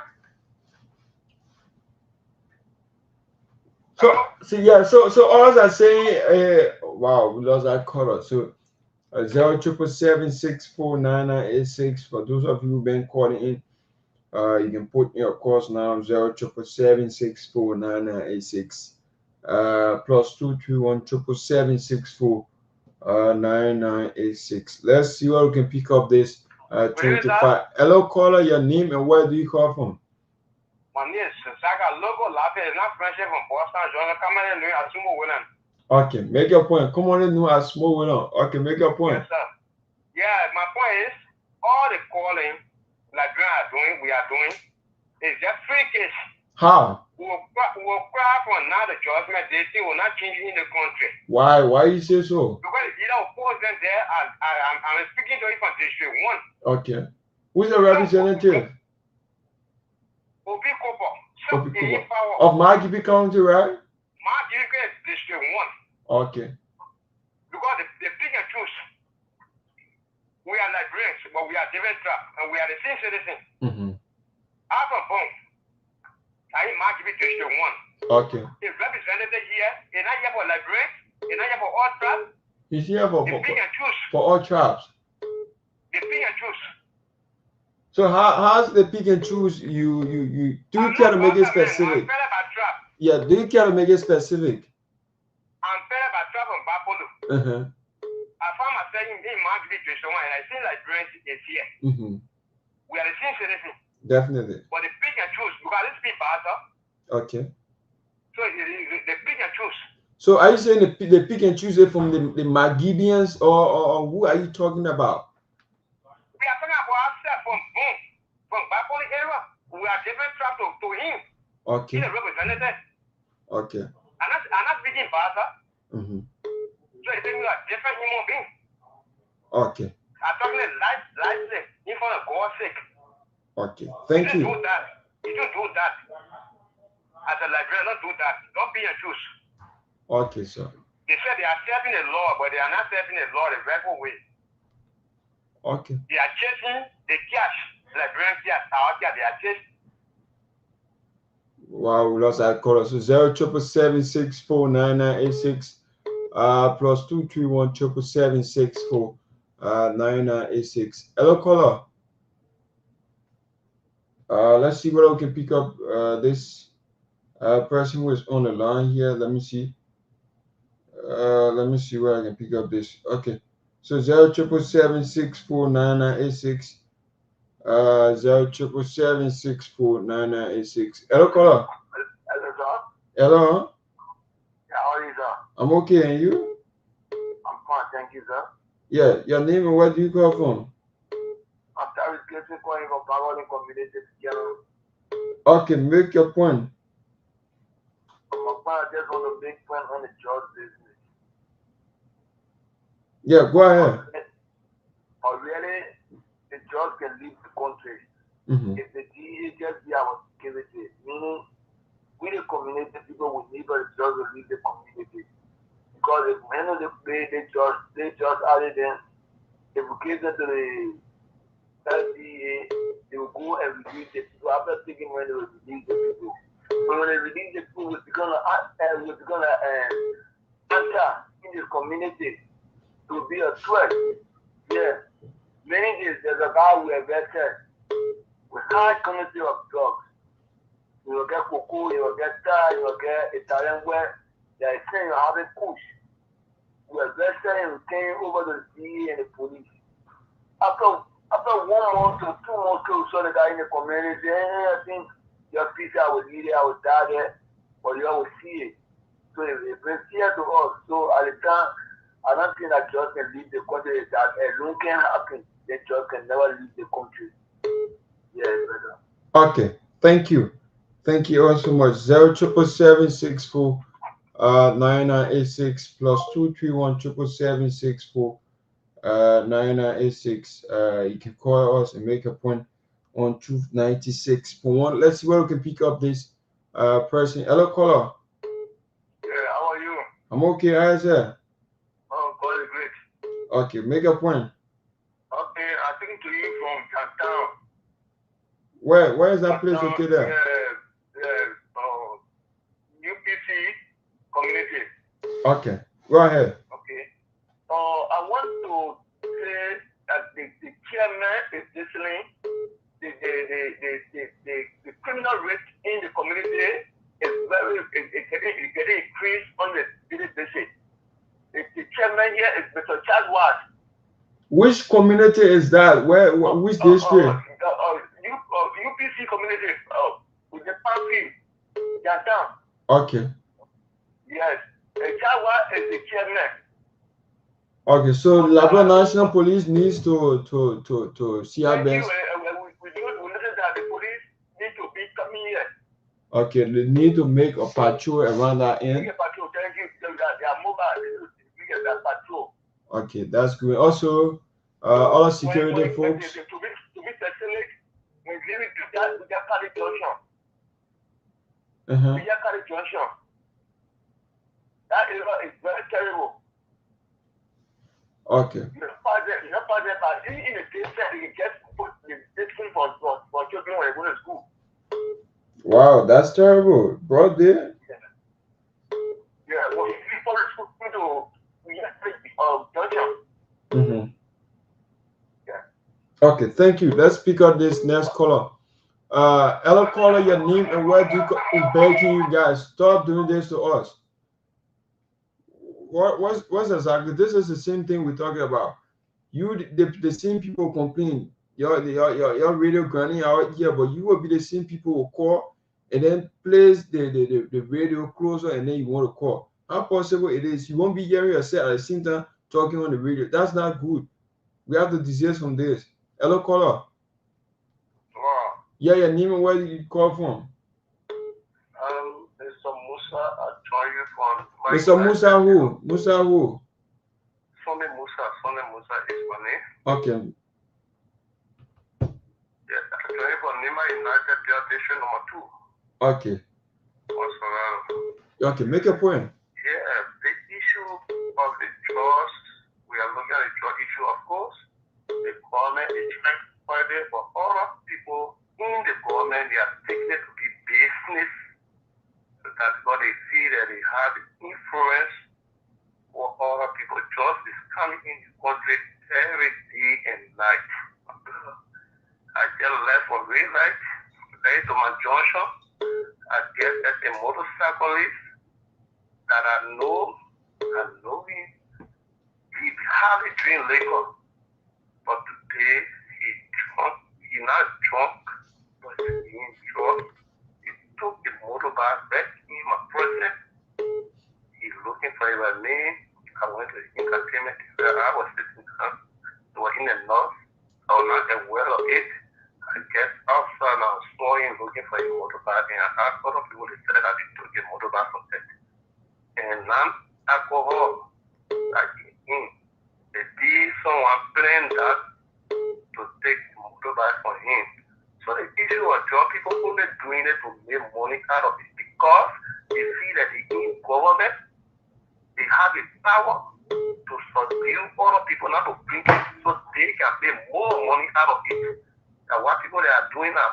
And in what area from, the area we are here, we don't know whether we have representatives out there in the country because the Ukone said that those that voted in district number 2, we that for this bill, my back this bill, we never voted in. So how did see him? Wow, that's terrible for the district. Yeah, we hardly see him. But he said that we never voted for him. So we hardly see him. So we don't know whether we have a representative in the district. Okay, thanks ever so much. 077764996. Let's pick up this. Oh God, we cannot continue this. Hello, caller. Yeah, your name. Where do you call from? My name is Thomas Junior. I'm calling from Tessie. Okay, make your point. Yeah, there are three things that are drawn to my attention. One is the DA. Secondly is the EDC process. You know, one of the things I've noticed about the DA, one that, we're walking around the community, but 10:30, PM, we saw a DA man around the place where always giving a hard time when it comes to the criminal rate and it comes to just issue in the community. So we try to, get the particular guys for a name, and they don't notice I escape. So when it comes to the EDC aspect, I noticed that EDC, those same people that are doing EDC work, they are the same people can come and connect people illegally. So the government should be looking at those things and take serious action when it comes to this. Because sometimes you just see people in your community, they just claim on pool while they get them, work permit or whatever. We don't know. Sometimes you ask them, they will just kick you and something will work out. So the government should look at that. And it comes to the district number 4, and it comes to the demarcation between district 6 and district 4. We always vet them out by our leaders. We don't even know if district we part of district 4 or part of district 6. Because each time our people from the community in Zubatan can go, in time for election, they can go and vote on the zero. But we don't see our representative, Marco Thomas. We have been sending a couple of letters to a place there, no redress, nothing. The young people have gone to Marco Thomas, send letters there, inviting to come and speak to the young people. He refused to come. So we just stay alone to solve our own problem. Something occur in the community. But is the district lawmakers still live in the district? What? Is he still living in the district? Because we're hearing rumors that he's living on the highway instead of the district. I think he moved. Actually, they say living on the highway, and then there's a Peabody. As soon as you cross Peabody Road, going straight, there's a school they call Belgium. Before you get into Portland area, there's a mansion that they say in build there. Imagine District 3. So it's been frustrating. Our people have been marginalized and come to the place here. So EDC should look at those things, and then we don't have representatives to speak on behalf of us. We solve our own case. Our own problem, we solve it. So it's frustrating. Each time, even Swako could be our house, see what argument it comes to the place there. The only time you see them come around, maybe an election will come around and they need vote for our people. They will come act like they in need of that vote or they care about them. But if the people vote them, you see them, you no longer see them around. So it's frustrating. Very, very frustrating. So the men can be putting a Suzu card now. They are putting a Suzu card. Time for election, and that's the time of come up with money advantage. So we the young people who should look at, we should see racing and stand by each other, and we shouldn't be carried by little or nothing. Yeah, so these are things I have on my agenda because the DA also, they have to do that work. They have to stand as a DA professional. Imagine seeing DA 10:30 in the night to get the work, give you a hard in the community. It's frustrating. Okay. So thank you so much. You're welcome. 077649986 plus 23177649986. Call and make your contribution on the closing argument show. Hello, caller, your name and where do you call from? My name is Modiba. I'm calling from the last community. Okay, what's your contribution tonight? Usually first and then female. As we're talking about the job business, actually, right? You see the jobs who are ready to go to the airport. They're not observing the Nigerian people at all. They're not observing it. You see someone there, they're just selling, they take it a less shop for the selling jobs, people don't observe. People don't observing it. And our chefs are they are sporting on the street. So that's why I'm going for service asking here to pack up. I can really see that. They can really touch me. Wow. Again, our business about the traveling business. When Joey was in power, people used to say, oh, the net baking. When Joseph Baga went in that state, instead of asking for favor, you were only there to say yes, sir. That's all you were careful.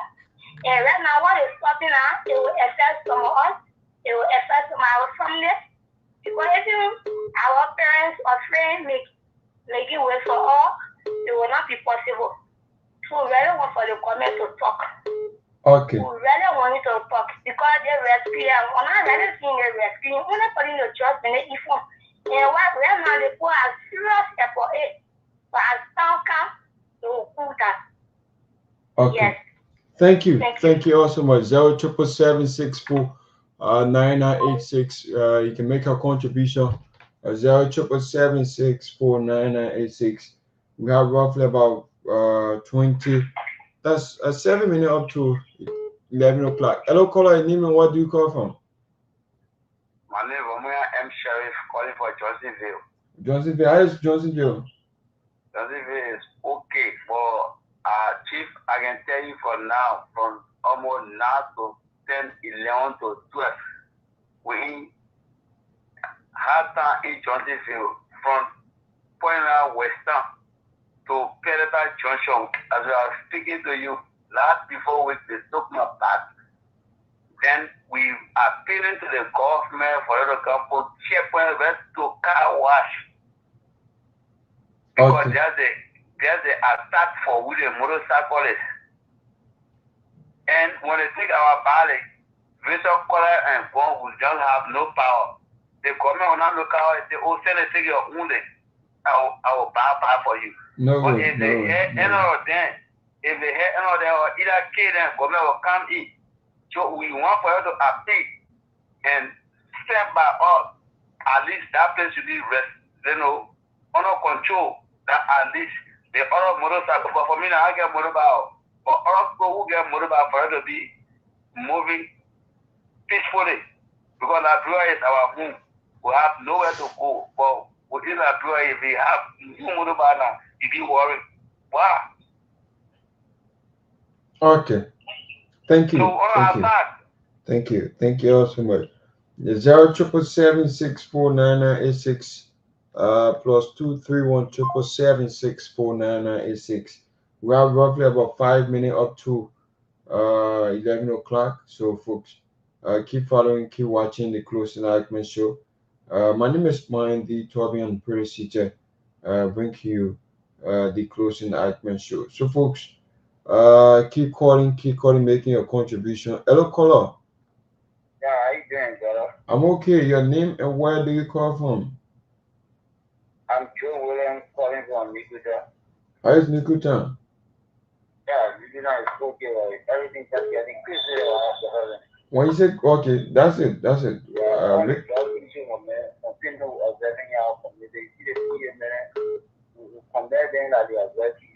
But in working, most of them, they are sometimes they got a secret to themselves for all of the audience. When they go in in this community, when they get interest, they'll call the services. My man, coming orders to do is their part of and forward of it. I had a team money. All of them won't get something to survive for 10 days. Now, all the year on salary, so they want to have their hand basis. So, do that, they just going hard, but they're getting committed. So, the year just got to work, you got to work. In working, the beginning in work. I'm not allowed to eat better. I want to do this. Okay, thank you all so much. Thanks for making your contribution. Let's pick up this next caller. Hello, caller. Your name and where do you call from? Wow, we love that caller. So 077649986 plus 23177649986. Let's see who's on the line there to pick up that caller. Hello, caller. Yeah, hello, sir. Yeah, please stay away from the monitor. Begging you. Yeah, okay. Okay, make a point. Your name and where do you call from? First of all, I'm Dopoh to you from LDA Junction. Okay, make a point. My concern had to go to the DA. The first thing, you can't send raccoon in the market to go sell banana. What's the parable about? The parable is about this. We say DA that's also put stop to drugs this Liberia. Right to DA office, right to FIAMA, we get to all around, and the people pay taxes to the DA boss. All the workers there, they can get back. Do we have evidence to prove to that? I have sufficient evidence that I can sit down and locate you the ghetto. Any other DA boss that take position, the people have to put money together. The drugs they have to put money together and go and meet the boss. This is a serious allegation. Right to FIAMA to Zoom Lion dump site. They got ghettos all around the DA office. I'm audible stopping this. I'm doing with Dopoh. Firstly, I'm talking to you to FDA Junction. I'm audible of seeing it. They got a lot of ghettos that people. I have my sister have house there. I constructed a house there for my sister. I always go there and I know what can happen there. If even possibility exists, I can grab any of securities, show you where you get those from. Leaders will go with strategize so you can see it for yourself.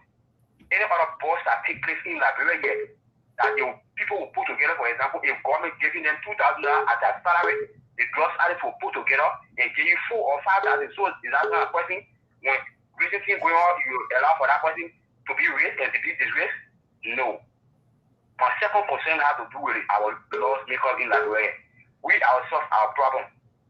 If I set my birthright, for example, you come to me by telling me I should vote for you and you give me little percentage. You take it for example, you take me from here to where I live, you tell me Lofa or Nila, Green Paso, I go and vote there. You already pay me, take $2,100 or $90 you pay me. And when you go there, you'll be fighting to get those money that you spend doing the jumping tax. So we ourselves our own problem here. We're crying this one down there, but not doing this. The people to they are calculating. So now every day people to their doorsteps. So those things then we should now calculate it. So now before we talk about those lawmakers, they are not functioning well or they are doing this. I pause. Okay, thank you. So before I pick up this call, let me welcome Dada Heron Peabody. Dada Peabody, welcome. Good to see you, Myean. Good to see you. Thank you. So can we continue with the calls? Yes. Okay. Hello, caller. Yeah, hello? Yeah, your name and where do you call from? This is Jerome calling from Rehab Subatan. Okay, how is Rehab Subatan? Around the Tisa village. Okay. Tisa town before crossing Single village. Okay, make your point. My point has to do with the particular raping issue in this. The the government trying to tell us that's the way to follow the rape procedure country. Nobody rape. From the government, Deputy Minister who is deal. He raped the girl said that Uncle Brian Mandel, the one that did it out to me, 14-year-old, their child, know him, call him me. Then the police director, which is the police RGB, coming out to say, the man that raped the girl, he filed the camera, not video, and he filed DNA. All the other people are in jail. That the procedure they follow today. My second point that the drug issue in this country. The drug business in the country, the government came to power, attending library people say, or the past government brought the drugs in the country. And yet they get back and die, we get a lot of drugs country more than ever before. The king grade, they say the real, go king grade to know why you have to pass there with your food. Go king grade, go other places. Even the thing was very there, oh, Nana, go there, go, where you have to pass there. In the state of Yato, thing was very there. Wow. So I really know what the government doing because the king the power. A lot of the people, even you go to the rural side, all the people in the bush there, a lot of the people, they will not see anything, no job, nothing. That President Boraya and Paparipa, they get Paparipa, get buying property all around. You see that? But you go to the hotel, what is proof here? What is proof? Somebody will rape there, come out to say, you got to put DNA, what it may not be, but all the people get lot on it, get by the medicine baby, they begin seeing me baby, and you see my woman baby, and I'm saying something they didn't say, no investigation. That's the kind of country you find yourself in. Yeah, but then we, the common people, what would do now? Looking for our food. You let the rightful leader, that's the only thing you have to do. Oh, wow. That's so sad. That's so sad for our country. Referring to politicians as political slogans. That's so sad. Thank you all so much. Let's pick up this next caller. Hello, caller. Your name and where do you call from? I'm calling from District 13 by the name of Venerida. Okay, make a point. My point has to do with these girls that when they short thing and they rip it off with the man. How? Because as soon as you see the woman very far, you calm down. Wow. So why is a woman can be charged with rape too? No, it is within the law. A woman can be charged with rape, but sometimes you see it's very difficult for you to find it. Let know it today because it's within the law. It's just like the country we found ourselves in. It's very difficult for you to take note of it. That's all. That's my concern. Thank you. Okay, you're welcome. 07764 9986. Women are not dressing like way they used to dress back in the days, but now they're using the modern style. So it's a serious problem within our country. Just like they have to see how best as it's like Liberia is a country like give God a hard time because we as a country, if we're fighting something before that one end, we see another trouble coming up. That's how we see our country to be like. So there are people that welcome 5 million downside 11 o'clock from our end here. Yeah, Myean, we will do another hour. I think most of the panelists are really busy today. And then we'll do another hour and call it a day. But good to see everybody joining us. And you've been having calling on the stuff, right, Myean? Yes. On the it's very interesting. I listen to people views and I listen to people comments. It's quite interesting to know. But one of the things that we need to just within our country and corruption. Not one thing we need to be aware of in our country is that people accuse people really quick. You know, they're quick to accuse people, you know, of things. You know, sometimes we got to follow the law. You know, everybody will come into judgment when that case came against Brian McGill. Everybody was jumping to a judgment. They have characterized him as being the one who did it, as being guilty. We saw people marching all over this country. But then again, with all critical investigation, Myean, you cannot come out and just accuse somebody. You got no evidence. You know, we can't just prejudge somebody. You know, so the case is, I think the police did an excellent job. I think they did well in ensuring that some of those documents go to ensuring that some of the documents, I mean, those DNA go to Rwanda and test it in the lab, and it will come back with a result, you know. And people don't want to hear the fact, but I don't think the police will make up story. The police will take the side of anybody. I know there are some flaws within the police, but I think the investigation, the report, everything was great. And I think it's about time that you know, the police director said that, the IG said that there was still somebody out there who did that rape. That they found some stuff in the DNA, but it did not match that of Daniel McGill. So I mean, in the developed world, they use DNA. You can have a child, and I mean, they can say it's your child. A woman can tell you that's your child. But when you follow DNA, when you do all those tests, because like America where we live, we do DNA tests, Myean. If somebody had a child and didn't want to support a child, the parent would take, I mean, the mom would take that dad for child support. And when they go to get child support, they'll request a DNA, whether to prove whether he's the father, or if I'm the father of that child. We'll do a DNA to prove if I'm actually the father of that child. And the thing is, it could be two-way. It could be DNA come back, it's not my child, and I'm not responsible to support that child. So can you imagine somebody staying with me for the last 10 years? All along I know that's my child. You do a DNA result come back. It's not your child. What can you do? Nothing. Nothing you can do. Your mom can't do anything. So I think we need to also be careful. We need to be careful when it comes to DNA, and the police took that step. They went the extra miles because there was a public outcry. The public were crying. Everybody wanted to know why, you know, this person raped, that person raped. It's easier to accuse somebody without evidence. So the police had to prove that point, that, you know, this does not match Brian McGill. And if the lab work come back and nothing match him, there's nothing you can do. You can't accuse the man. So we need to stop jumping to conclusion when something happened. We just put ourselves into it and say, hey, the person did this. Or even try to wait and let investigation go on. We try to come up with our own verdict before the investigation even held.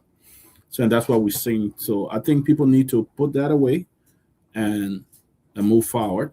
Brian McGill had been exonerated from that. So, but Myean, what's happening in Liberia? I'm telling you what are some of the things happening in Liberia.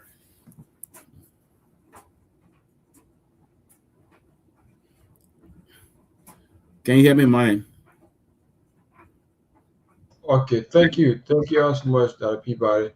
You were on from the beginning, so that's why. But with this issue of adding additional 14 seats, like 14 districts in our country, where the Nima County Senator Honorable Samuel Koka raised the issue that he condemned this issue because what's the income, what's the benefit Liberian people are going to get that you are adding an additional 14 districts within the country, because other counties said one district while adding another more 14 members. If you calculate their salary 5,000 from the House of Representatives, 5,000 and 14, you better have over 700,000 for each lawmaker every year. I mean, every month, adding up to the numbers we have, the 73 we have there. So probably we might have over to 87 lawmaker, if I'm not mistaken. That's the number they want. So in denigrate the statement from the House of Representatives to pass that bill, because it's no level with the Senate. If the Senate agree and then they pass the bill, it left with the Senate. That's all. But he disagree on that, and then call on the House of Representatives to go back within the caucus to see how best they can be able to come together and make some steps within whatever they were thinking about. And then we also saw this issue about imports within our country, the imports vaccination, where the Minister of Education had a meeting today, and we did saw the political advisor of Honorable Abraham Dawes. He did resign today. In person of Seleke Kromah also resigned today from the office of Honorable Abraham Dawes. And then there are a lot of development going on within our country. All right, let's talk about. So on this let's bill, talk about the 14 seats that is being allocated. Is I don't see the essence of it, because how many because what the essence of it? What is it going? What kind of change? You adding 15 more seats or 14 more seats is going to require thousands and thousands of dollars. There are critical need situation in that country. The hospital, JFK, it's not even equipped. The police need a crime lab, about $1 million. Don't you think it's what the government should be focusing on for the police crime lab, so that they will be able to establish more perpetrator? They'll be able to identify crime at a faster pace rather than sending it to different countries. And people are sitting down here and thinking about adding 15 more seats. What's the essence of adding 15 more seats? What sense does it make? So you said Oliver Coker kind of oppose it, right? Yes, definitely. Do we have his number where we can call him and ask him question? You think? Yeah, so probably let me see what I can text you, and then you can just do it from there. And just be talking while I text you. Yeah? Yes. So, because I don't see the need. Liberia need to focus on critical things that will bring big change to our country, change that will bring relief to the people of Liberia, things that will help us, especially when it comes to our healthcare, when it comes to our safety and the security. I'll text you. All right. I will see whether he will even pick up his phone. Yes. Honorable Coker will pick up his phone. I would like for him to just elaborate on the phone more and see whether he will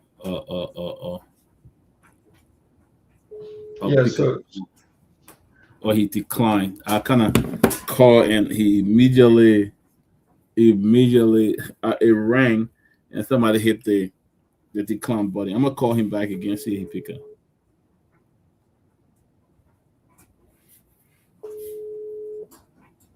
It's a phone ringing, right? Mm-hmm. Okay. So for that's it. So he's not picking up. But I would have loved to have him on the phone and to share with us what he's proposing, his disagreement to this budget. But Myean, do you have any video that prove that he was talking about his opposition to this? Do we have any video to that effect? So you can just be talking. Let me see quickly so I can try to get it up. Right. Yes. Yeah. So like you are saying, so all Liberians are saying that, like our one core who said that this will also help to create a job. So I actually increasing the country money up to, like increase the lawmaker's salary up to that amount.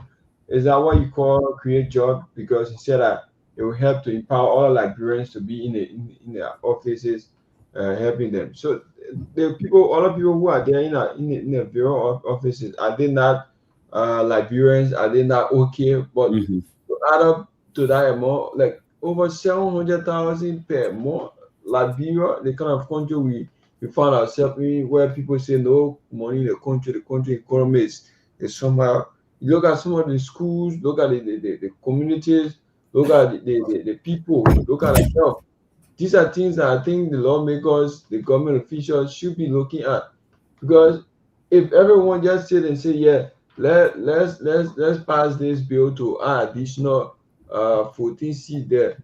So if you add it up, what are these so when they just passed the budget, the 2026 budget, I heard from Senator Sir Joseph saying that thank God we have passed the 2026 budget. Every time you're just complaining about this salary issue, it is better we reduce our salary. And then I heard one of the senators say, that thing you're talking about, your own thing you're talking about, how you want us to reduce our salary to 5,000. Some of the senators are taking 7,000, some taking 8,000. How possible it is the people who went to serve, some of them aren't even having food to eat. Some of them sleep on hunger. So sometimes it becomes very, very disgraceful, very, very simple. So that's why you see some of them just leave from one place to another. If it's ready, going back and forth in that house, because they don't see anything, like they are not losing anything. But rather the people who they went there to serve, these are the people who are going through a lot, going through very, very tough time. To even find food in our country, beggar rest now is being so close around 2,300, 2,400.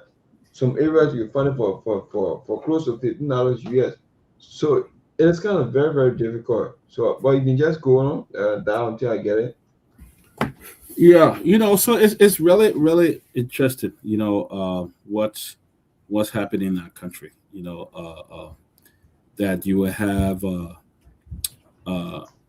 people not focusing on bringing change or bringing development to the country, but they are focusing on adding more people and making more money, and why the majority of Liberian people suffer. And that's why we're talking about. I was talking to somebody this morning, and I talk about, yeah, you can blame President Weah, you can say, President Barkai, but what about the lawmakers?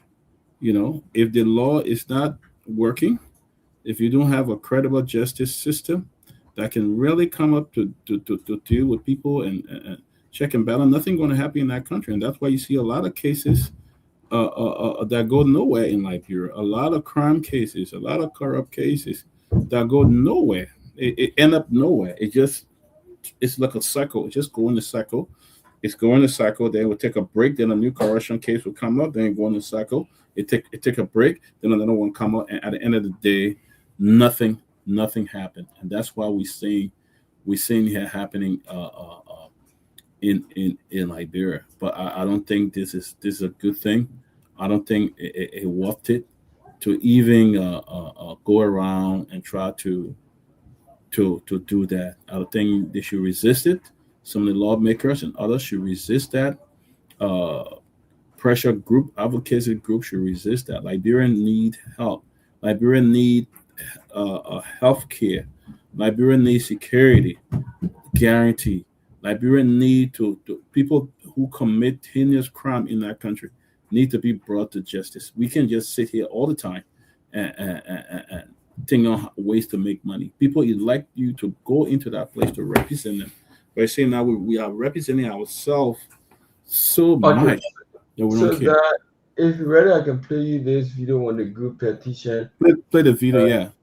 Okay, yes, definitely. Let me see where I can play this video. Here is it.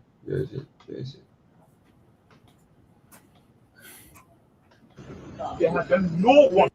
12 o'clock today.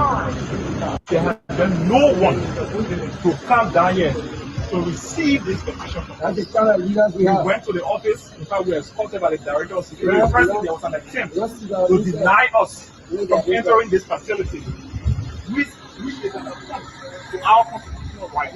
And we practically managed to enter this place. We came, spoke with the securities, even though some of them pepper spray, some of our guys, she at the door there, there's a police who is on the phone of pepper spray. The pepper spray. We went to Senator Cheer's office. Cheer on judiciary claims a petition. He is not present at work today. We went to the next person, he was not present. We've been here. It was just a few minutes ago that the God or call the director of security got a call from the protest, and he should go to who the Secretary of Senate.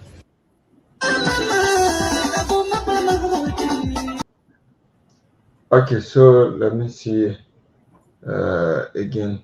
That's a petition there, but let me see where I can get that particular statement from the senator himself. But that you can go ahead to.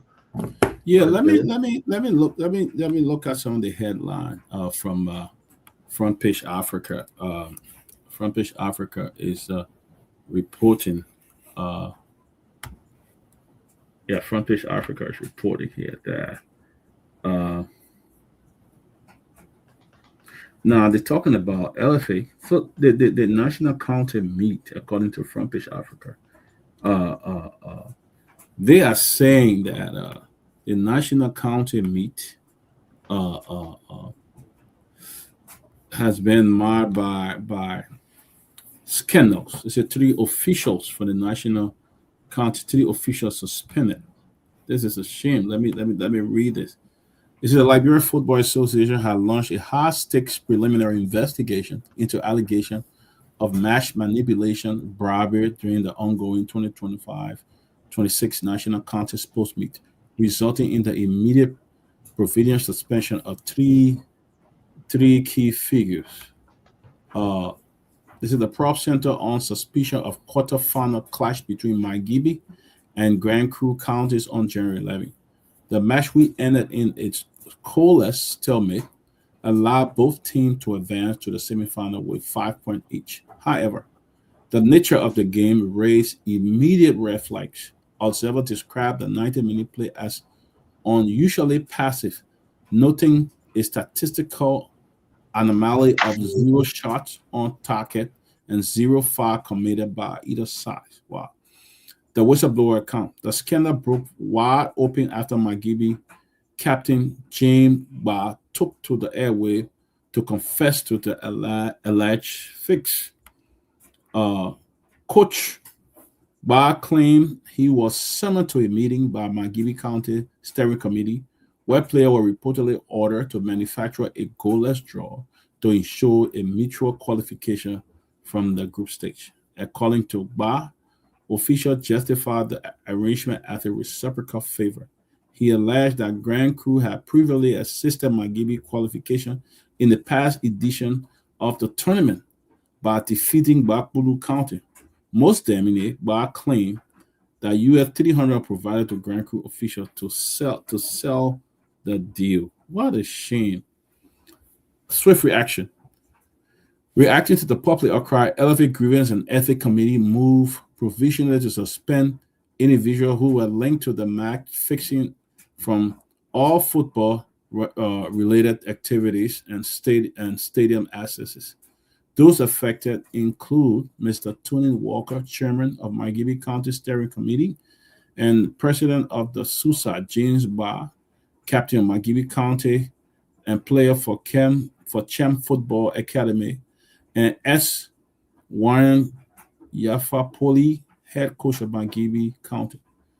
In an official statement, LFA noted that its initial review suggests factor of match manipulation, bribery may have influenced the outcome of the fixture. Wow. The football house emphasized that the suspension are necessary to safeguard the public confidence in the nation's most celebrated tournament, a crisis of integrity. LFA has formally briefed the Ministry of Youth and Sports, which co-organizes the event alongside with the Ministry of Internal Affairs. The National County Sports Meet is more than just tournament. It is a symbol of national unity and pride. These allegations of soft play and cash inducement has sent shocking wave through the sporting community, threatening the credibility of an event that often brings the country to a standstill. Elevate has warned that if the allegations are substantiated, it will not hesitate to impose severe sanctions, which could include overturning matches results and lifetime ban. As the probes intensify, the 2025-26 edition of the county meet remain under a dark cloud, with fans and stockholders demanding full transparency and accountability for those involved in undermining the spirit of the game. Wow, Myean, this is shameful, folks. Let me say this: this is disgraceful, despicable.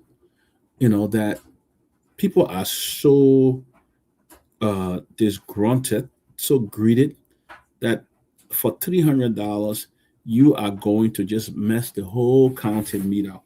You're going to organize and plan it. I think look, my suggestion here is that the Ministry of Youth and Sports will totally cancel this county meet. They'll cut it off. They will cancel the county meet. Cancel it. If these kind of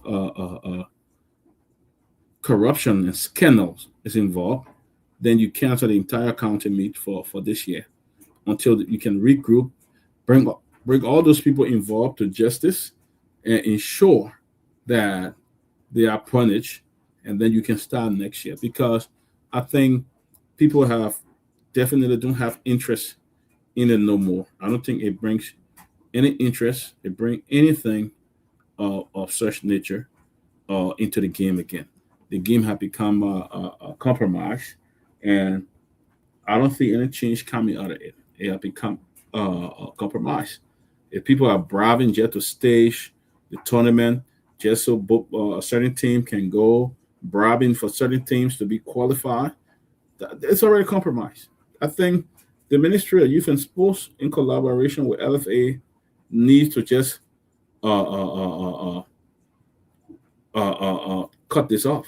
They need to cut it off, cancel the whole county meet, and then regroup and plan it better and suspend these people. But we shouldn't be a fun thing that bring people together. We should not be at all, I'm telling you, at all, doing such. This is despicable, disgraceful, shameful. I mean, people are so corrupt to the core. They are corrupt to the core until they sit there. They sit there and are doing things like that.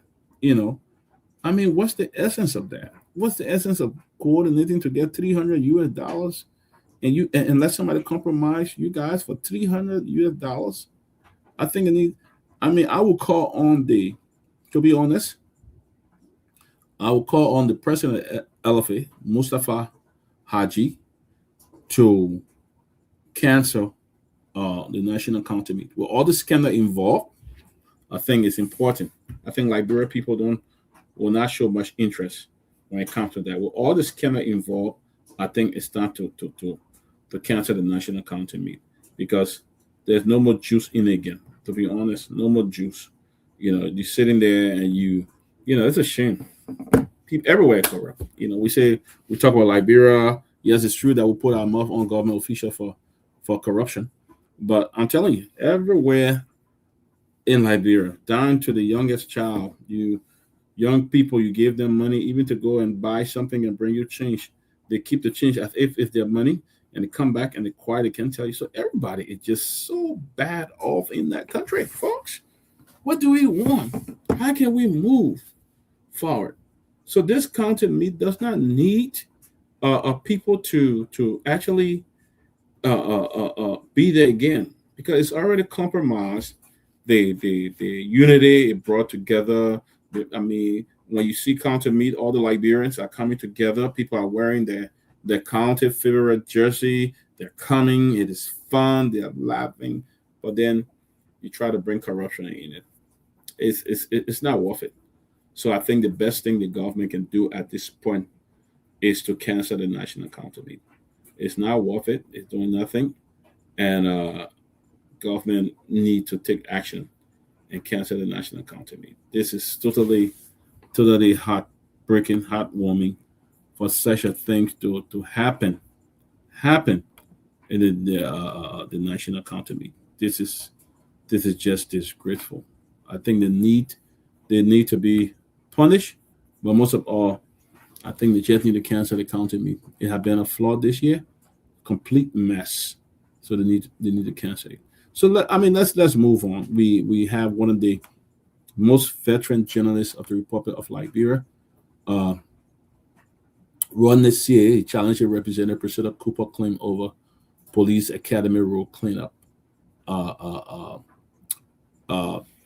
So the veteran Liberian journalist Ronald DC has publicly accused Montserrat County District No. 5 Representative Priscilla Cooper of misrepresenting facts surrounding a recent cleanup exercise along Police Academy Road, saying the lawmaker falsely claimed responsibility for an initiative he quietly undertook using his personal resources. Oh, wow. In a strong word statement addressed to the public, Sears said his attention was drawn to a Facebook post by Representative Cooper, in which she suggested she was behind the cleanup of the Police Academy Road community. Sears described the claim as dishonest and very misleading. In recent Facebook posts, Representative Cooper shared a photo of herself with residents at the cleanup site, suggesting that her oversight led to the removal of the garbage along the Police Academy. Appreciation to the mayor of the city of Painesville, Robert Bestman, and his team for clearing the large part of the garbage along Police Academy Road. Cooper wrote, "Next focus, the SWATMO 72nd Belt 2026 will see stronger collaboration and effective oversight for timely service delivery to our people." Now you see how people can lie. This is a lawmaker sitting here lying broad day that she cleaned the city, whereby you have the run this year, somebody a good citizen using his personal funds to clean the place, to help remove garbage, and then the lawmaker come out a clean victory, say that's an oversight, and she was able to remove the garbage. I mean, broad day lie, broad faced lie, standing up there and saying that she cleaned the city. Can you imagine? This is just how Liberia have become. You have lawmakers who are lying that she cleaned the city. Now, Ronnie had to take her to tax. Mr. Sear had to take her to tax when she done nothing, nothing.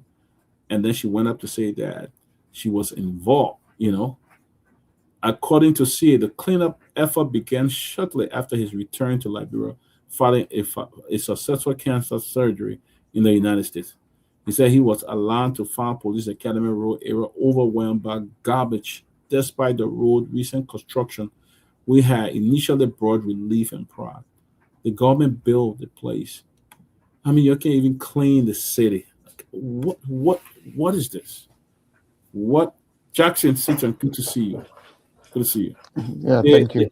You can't. I'm talking about Ron this year holding a representative, Priscilla Cooper to tax.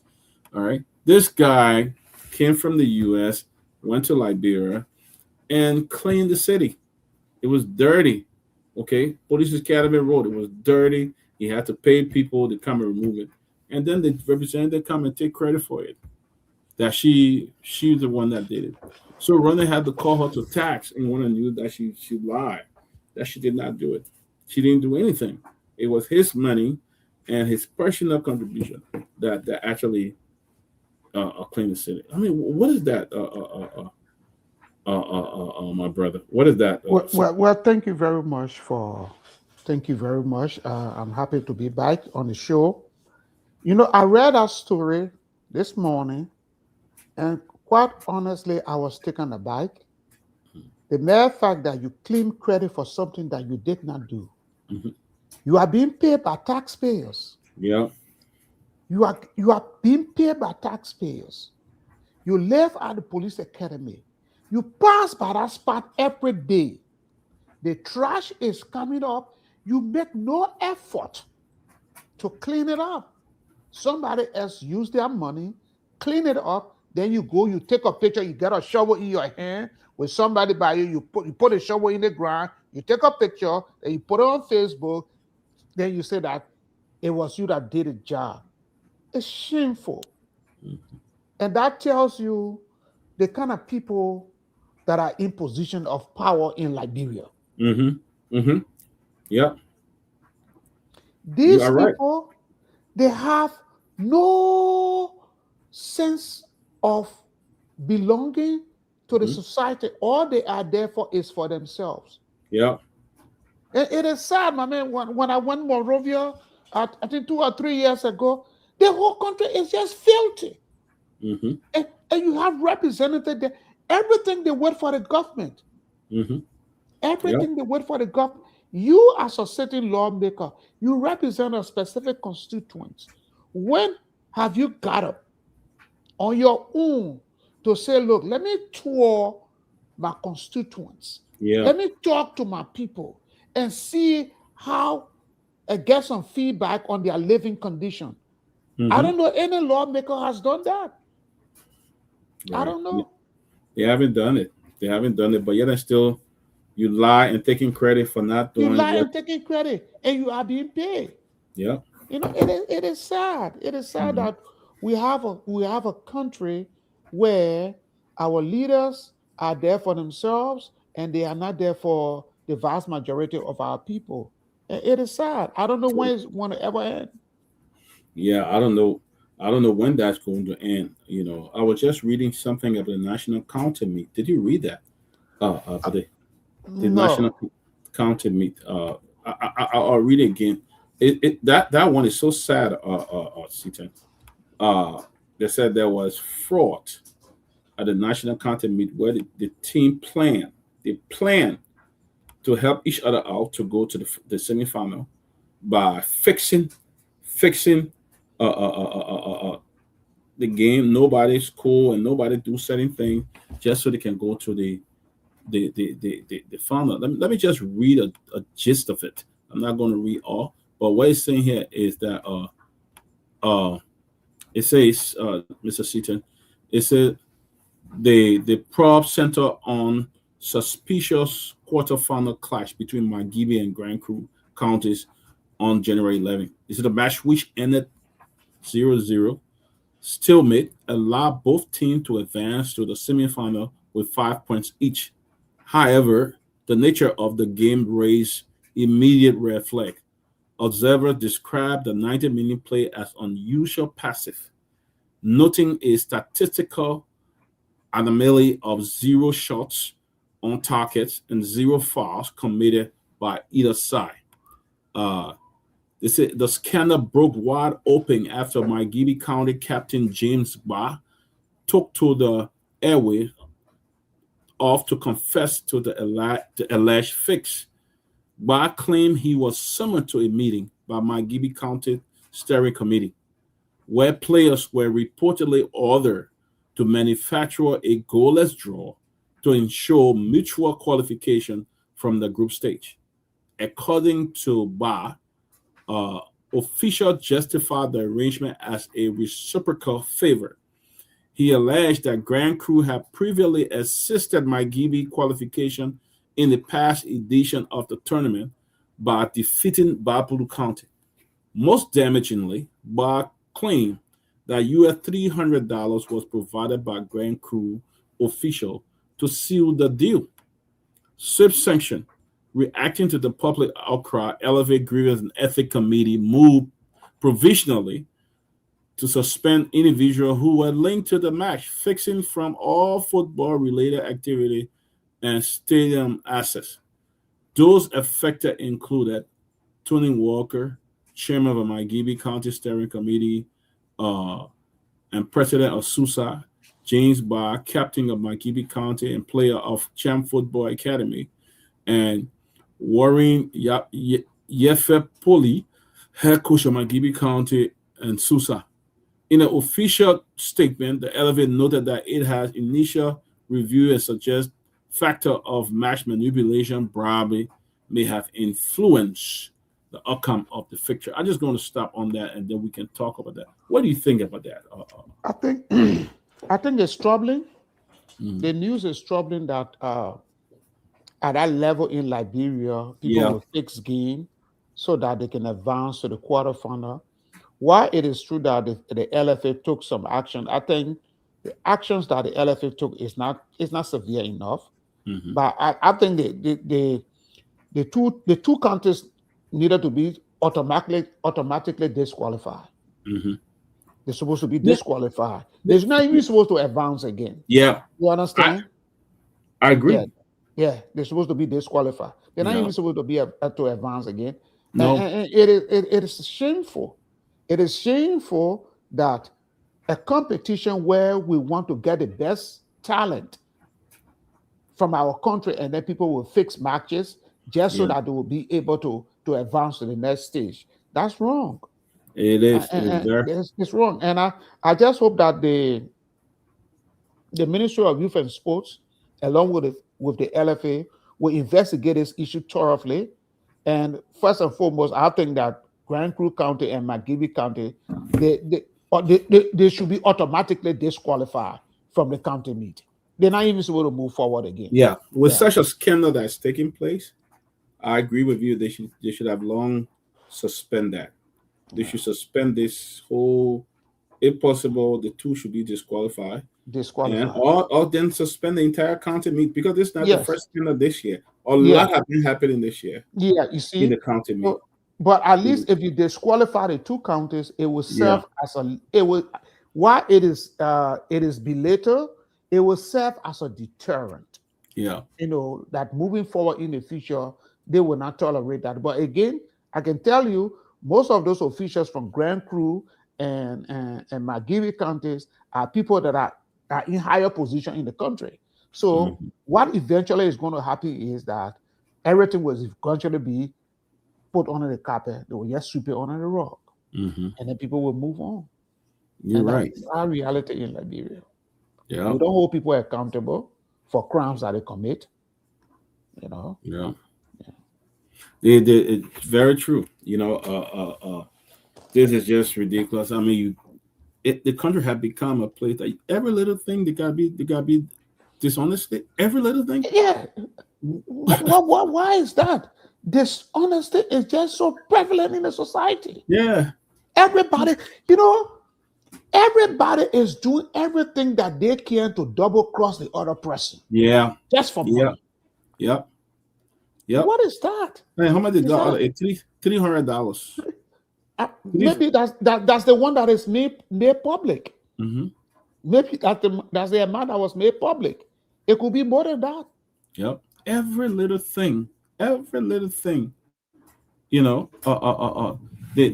try to be so corrupt. I think they should disqualify them. I agree with you. Yeah. They should go into that. They're not even supposed to advance. They're supposed to disqualify them. Myean, why you kind of take some call? I think they should go into that investigation swiftly, and then be able to deal with them and stuff like that. But before you came on, Jackson, we're talking about those 14 seats that the law they want to create. They want to allocate 14 more seats for in the legislature, and we're talking about that. And Honorable Samuel Coker, I understand, opposed it. And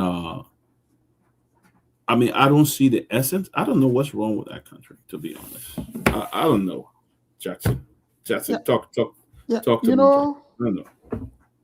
I don't know how they arrive at the idea that they should add 14 additional seats to the House of Representatives, because each member of the House of Representatives is representing a certain portion of the population.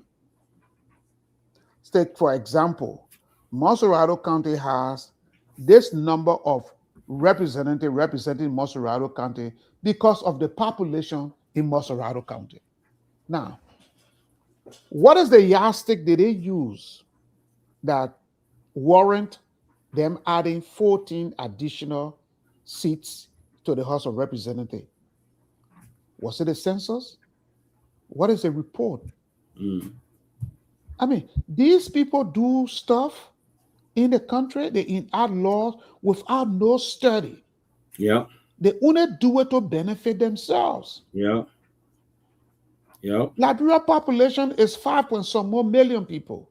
Yeah. All right. Moserado County alone has almost 1 million people living in Moserado County. Let's say a little bit over 1 million people living in Moserado County. So Moserado County will have a huge representation in the national legislature. But again, that is done based on, for example, I'm from Nuku Town. Nuku Town has a certain number of people living in Nuku Town. It is based on that number of people that live in Nuku Town. That's why they have one representative representing them. You understand? So if you want to add a second representative to represent Nuku Town, for example, who are they representing? Who is that person representing? Right. If one person is representing 10,000 people and the population of Nuku Town is still 10,000, why should you go now and add another person to represent the 10,000 people? That is plain wrong. And that tells you that the the House of Representatives, they are out of touch. Not even the House of Representatives, the both chambers, they are out of touch with what is happening in Liberia. Yeah. They are actually out of touch, my brother. Yeah. And it is sad. It is. Somebody just go and sit down one day and just say, you know what happened? We need to ask you to the national legislature, man. How? Yeah. You know. What was it started done? And people just go. I mean, I don't know, but it's impossible. I mean, what they hope to benefit from such a thing? That's How is it going to bring change to Liberia? How is it going to help develop Liberia? I don't know. And besides that, what is the economic benefit? Of course. That the country is going to accrue from that? Nothing. What is the economic benefit? They're going to put they us add down. laws. They don't even evaluate to see what those specific laws will add some economic benefit to the country or is going to address. Because when you enact laws to what? Address an existing situation or to improve an existing situation. That's where you enact laws for. Now, they enact laws without no study. They just get to enact laws. Yeah. That's true. So no economic benefit. Liberia now should be getting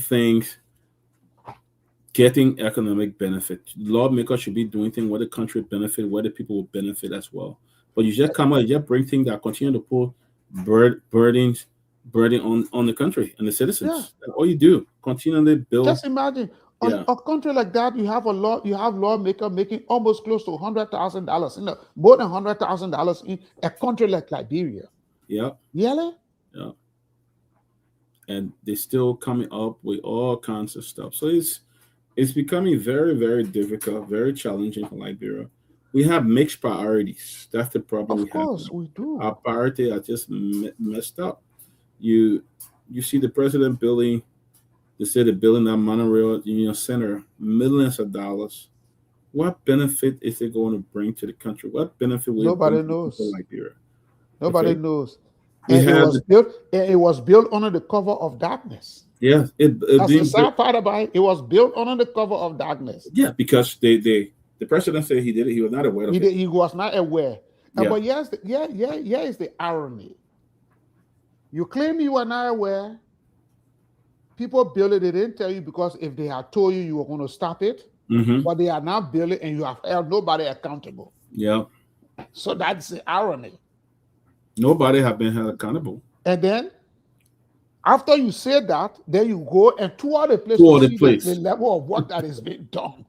You go and tour the place. So you say, but it's a irony. I don't understand. I come and see something, right? My child is doing something. He didn't tell me he was doing it. And then I see he's doing it. Then I found out. Then I said, oh, since I found out now, I just leave it. I won't take action. That's the whole thing. I would definitely go there and take action. I will stop it or I will send it back. But hold people accountable. That's the problem we have. That's the right word. No accountability. That the problem we have is we are unable. Look, as I was saying, look, Mr. Seaton, I know President Baka have a good heart for Liberia. He want to see Liberia change. I wish he was in his 60s or 70s. I think a lot would have happened, but it appears that he the old man is old. The old man has got it old, so he's old. People taking advantage of him, of his age, and doing their own thing. And that's what we're seeing there. Because how the president of Liberia, you're building a huge building, and you're building it unknown to the people. You're just building it. Who give that money? Who give all that money to build it? And as you read it stated, people are taking advantage of the president's age. Mm-hmm. And when you are aging, then you tend to develop this kind of softness in approaching issues. Yeah. Take for example, the yellow machine. Mm-hmm. There was a bidding that went on, right? And from the bidding process, the president chose. He said, "Look, even though all of these companies, yes, but he said, well, I would prefer Caterpillar. Why would I prefer Caterpillar? Because Caterpillar has agreed to train 1,000 Liberians to be able to use their machine. Yeah. 1. 2, Caterpillar machines are durable. Yeah. They have been tested over and over and over, and they are durable. So I would prefer Caterpillar, despite it costs $2 million more than the current bid that was accepted. The president gave his thought.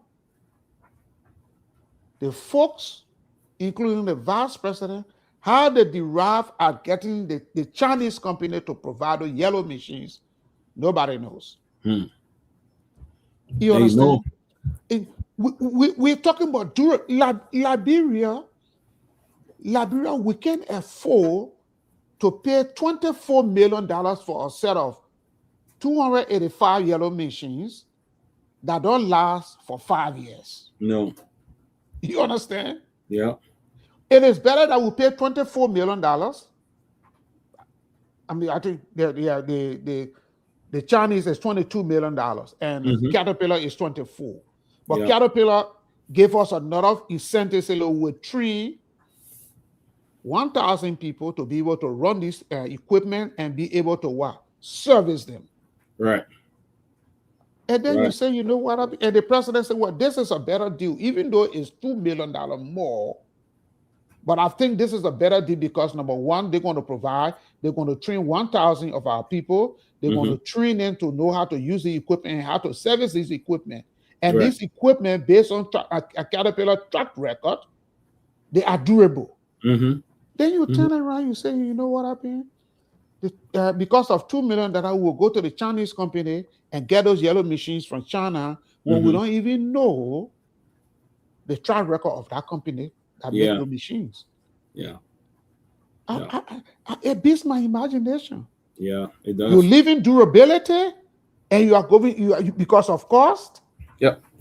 Sometimes it's not cost, Mr. Seaton. Sometimes it's cut. Yes. So I want to believe something changed hand. It's cut. Yeah, something changed hand. Something changed hand. Something changed hand. Yeah. It's cut. It's not cost. To just ignore the president recommendation. Yeah. You see? It's cut. It's not cost. They're getting cut out of it and they go and get it and then they do it. So that's the culture we find ourselves in. You see? We got the PPCC. The PP, the PPCC, who should be rather regulating these things. Do you see any opposition or objection come from them? No. Do you see that? No. They don't. Yeah. They don't do anything. You see, PBCC won't do anything. No. They anything that goes to them, they just roll over it like that. They will not even object to anything coming up, or even say, "Hey, let's study this. Let's go back and review this." And that is the problem. That They is the approve- problem with the country. They approve everything. Approve everything. I don't know what they can do, what we call cost benefit analysis. Mm-hmm. You understand? I think if the whole yellow machine saga, if the government has done a cost benefit analysis, Mm-hmm. they would have taken, they would have preferred, they would have used a Caterpillar, because obviously this Chinese company, we don't know their track record. No. We don't know that. We don't know. We don't know at all. We don't know the. We don't know the track record at all. So. But again, Caterpillar has been in Liberia for over 50 years. In fact, Caterpillar had just purchased a lease a place by the Liberia Baptist Seminary there.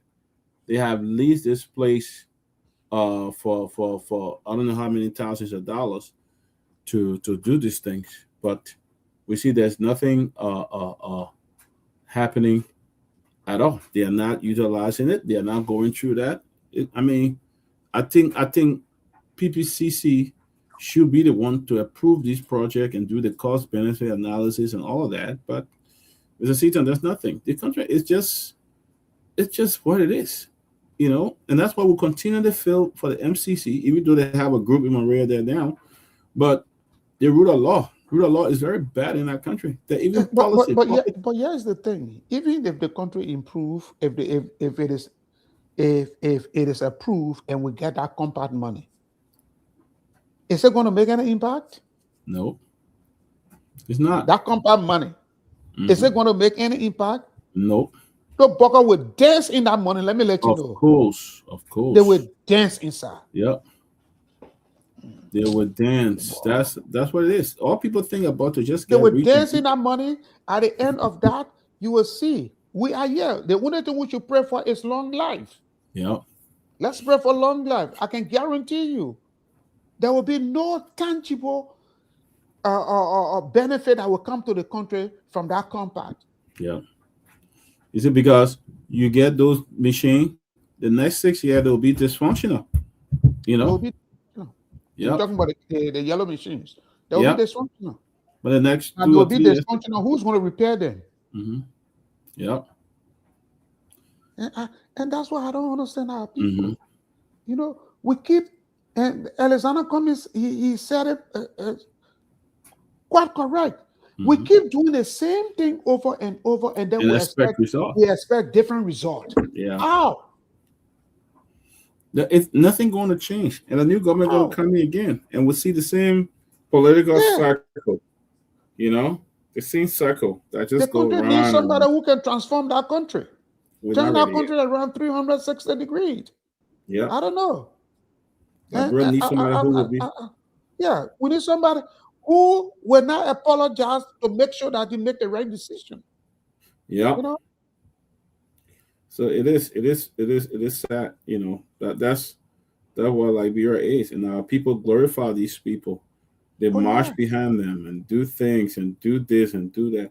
So that's what we're going to see. That's what's going to happen. It's not going to change. No. That'll put Mr. Cumming words at the back of our head. We're doing the same thing over and over. That if we're doing something bad or something, let's look for a way that we can change it. Yeah, we need to think outside the box. Yeah. We need to start thinking outside the box. And, yeah. Sadly, the folks that are in power now and those that are fighting to come to power, I don't see anybody who can make a significant difference in our country. Yeah. Yeah. Myean, let's take some call. Myean, where you at? Let's take some call. He came on and went back. Okay. Kehleboe said he voted for you to be president, of Liberia. Kehleboe Gongloe. He said he's voting for you to be president of Liberia. I think that's a compliment. Yeah. But we are in a circle, and the circle is just going round and round. It's corruption that keeps Liberia go round. Of course, corruption. The cycle of corruption, cycle that won't end. No, it won't end. So we see it going. Look, guys, we will be here till 7:30 tonight. Then we'll call it a weekend and plan to resume on Monday. Yeah, but Jackson, a lot going on. A lot is going on. I understand. I want to go by. I understand. All the place so corrupt that even content meat that's supposed to bring Liberian people together. Even content meat, the people corrupt about it. They put cheating. They cheat. Wow. Content meat. What type of country is that? Bro, that's why the soccer thing don't go nowhere. That's why don't go nowhere. Don't go nowhere. Look at the African Cup of Nations. Look at those countries how they are playing. Yeah. They play. Yeah. I was surprised the way Mali play. Yeah. I'm telling you. Mali, all of us are in the same sub-region. Look at countries like Senegal going to the finals. Guinea-Bissau, then. Yeah, look at Guinea-Bissau. Yeah. And Liberia cannot even qualify. Right. We can't. For the African Cup of Nations. We only won that one time. Oh, man. They want cheat. Content meat. They're cheating. Maya, let's take some call on this content meat thing. It's really... Okay, so folks, let's take some call on this Kindle or the LFA and the content meat stuff. Let's take some call on that, Mike. Okay, so you can put in your call 0. Yeah. Are you on mine? 64986. Why are you breaking up? Yeah, he is breaking up. But now I understand that the MCC, there's a team from the MCC in Liberia. Yep. A high level. We need that money. We need it bad to do what? To pay people that. Yeah, we need the money. Of course, we need the money. But is it going to improve the healthcare delivery system in the country? Thank you. Is it going to improve our education system? No. Is it going to improve? Police need $1 million just to build a whole crime lab. The whole country don't have a police crime lab. But here is the thing. Here's the thing. You have a national budget. It's sad. Simple things that we're supposed to get for ourselves, we are depending on other people to give it to us. All day. What type of country is that? All day we wrote our partners in Ghana. You want to tell me the Republic of Liberia cannot allocate $1 million to build a crime lab? And we're waiting for maybe a donation to come from China or to come from one of the European countries or to come from the United States? Josh, in the country live on backing. Do you know our budget? You know more about that. Our budget is, we have budgetary support. Yeah, budgetary support. I think the European Union just gave it for the Summer Mailer recently. Yeah, they always give it. What is that? But we're still raising $200 million for revenue. But every day we're begging people to help us. What are we doing with the money that we are raising? What are we doing with the money? Yeah. Every day. Every little thing we beg. Yeah. Every little thing we beg. Single $1 million to build a crime lab, we can't get it. No. Are you kidding me? Simple thing we beg about it. We beg for it. We can't even pay out. We even got budget to pay our own staff that work for the government. We have to get assistance from other countries to meet the budgetary support. Yeah, to give up budgetary support. Simple thing. You see? We got to raise money for people to help us pay our bill. Every day we're begging. Somebody steal, or we're talking to our international partner to help us. Somebody rip, we ask our international partner to help us. We read the UNMSA. We wrote the crime lab. Crime lab. Everything we were $1 million, and then we say we raise more money than we ever raised before in during our revenue projection. Yeah, we raise more money though than we ever raised before, but we can't allocate $1 $1 million from the money, the surplus that we got to build a crime lab. No, we Are you can't do kidding me? And the police have to come to disclose it to the Liberian people that, look, hey, look, we need a crime lab. We need $1 billion to build a crime lab. We don't get the money. So obviously what they are saying here, we're begging people to give us the money. Of course. That's And what then we say then we say Liberia is a sovereign country. Well, man, Sovereign country. See, a simple crime. What in is sovereignty? You can't do anything for yourself, then you say you're a sovereign country. A simple crime in the country. We have to bake countries. We bake Ghana. I get Ghana. I tired of the Liberian people baking. Oh, yes. Yeah. They went to the U.S. government. U.S. government probably say, hey, man, we're tired with this. They had to enter in Rwanda, and the police, they said I had to sign memorandum of understanding just to do that little thing, to test a simple a sample. You see? They had to sign MOU. You see? And the same place Rwanda came from, that's the same place Liberia came from. Rwanda came from a devastating civil war. Liberia came from a devastating civil war. Yeah. And yet instead, Rwanda is progressing, Liberia is retrogressing. Yep. Rwanda is way up there. Rwanda is way up there. You know how many Liberian students in Rwanda? Yeah, a lot of Liberians are in Rwanda studying. You know, when you don't have good schools and the kids got to leave from Liberia to go to other African, it's a disgrace. It's a disgrace. It's a disgrace. I remember you and myself when we were in grade school. Yeah.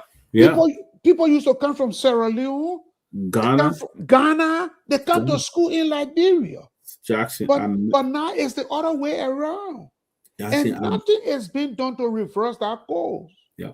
I met a medical doctor in Georgia when I was at Mercer University in Georgia. And that doctor told me... We have someone on the line that... Okay, sure. Go ahead. Okay. Hello, caller. Hello? Yeah, hello. Yeah, on? Yeah, you on. Your name? Greetings, man. Abu. What's up? Great, Abu. Good to hear your voice, man. Good to hear your voice. Greetings to Sito, man. I've been following. You guys are doing a great job. Hope to join very soon. Yeah, but I just want to make a few comment with the NCC stuff.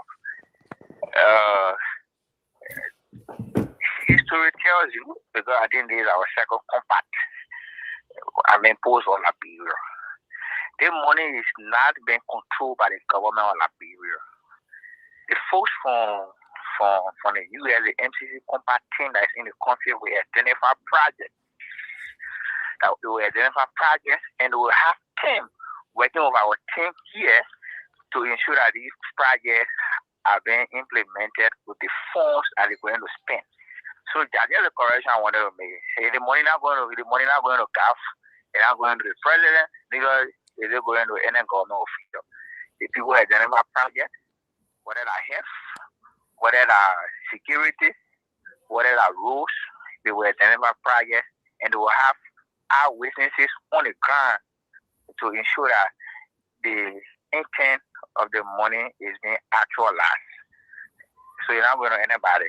I listen to my brother Sito and you talking about the money be used for salary. No, you're not going for anybody.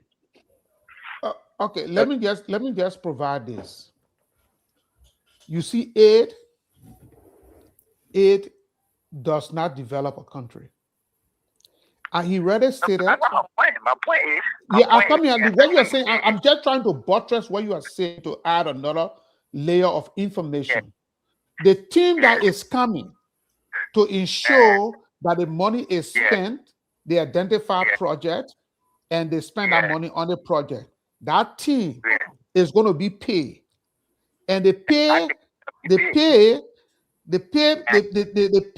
for that team. It's not coming from anywhere else. It's coming from the same compact money. Absolutely. But it's coming from the same compact money. So, for example, if they approve $500 million for the compact, and the team, maybe about 1,000 people, or 500, or let's say 100 individuals from the United States go to follow that money. If that man was making $200,000 in America and he left America to go to Liberia, his $200,000 follows him. His $200,000 follow him. So there's yeah, I know what you are saying. I know the money is not going to go into the hands of Liberia. My point of contention here is the money will not be Safon as you and other people are circuit. The money will be used by the team in consultation. In consultation with the team here. That's what I'm saying. I'm not saying that these people who are coming to work will not be paid for the same money. They will be paid.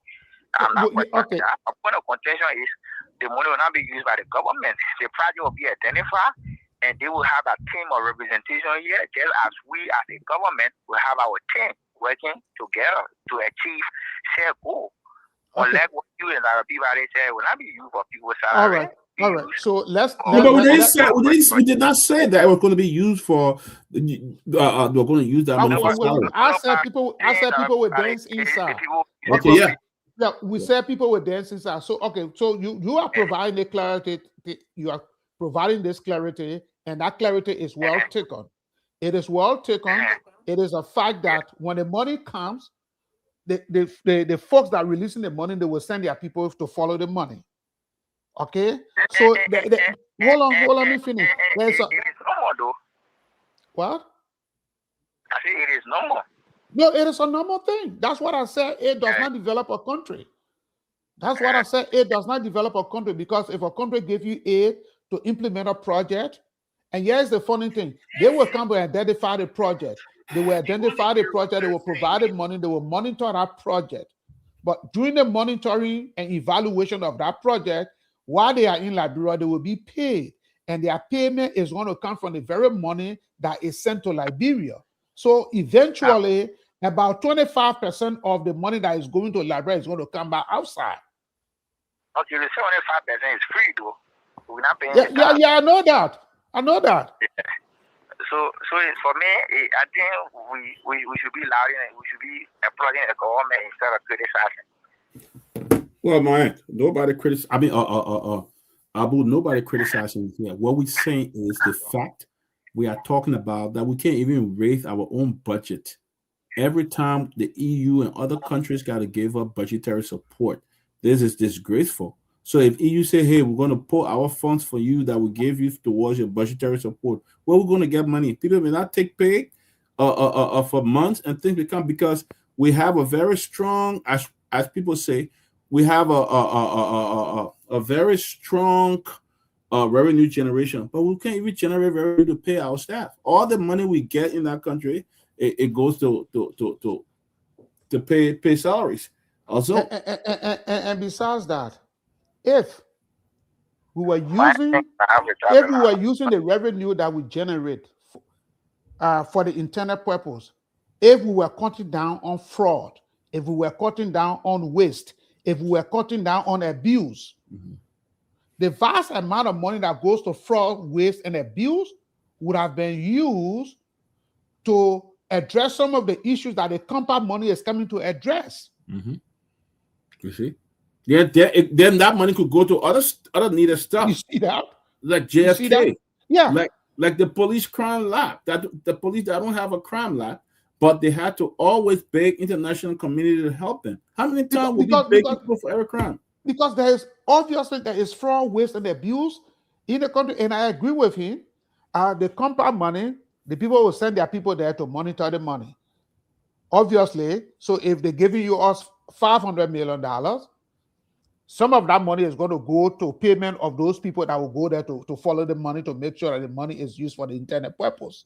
Yeah. But again, if we were cutting down on fraud, waste, and abuse, we will not be depending on external sources to help us fund our development programs. Yeah.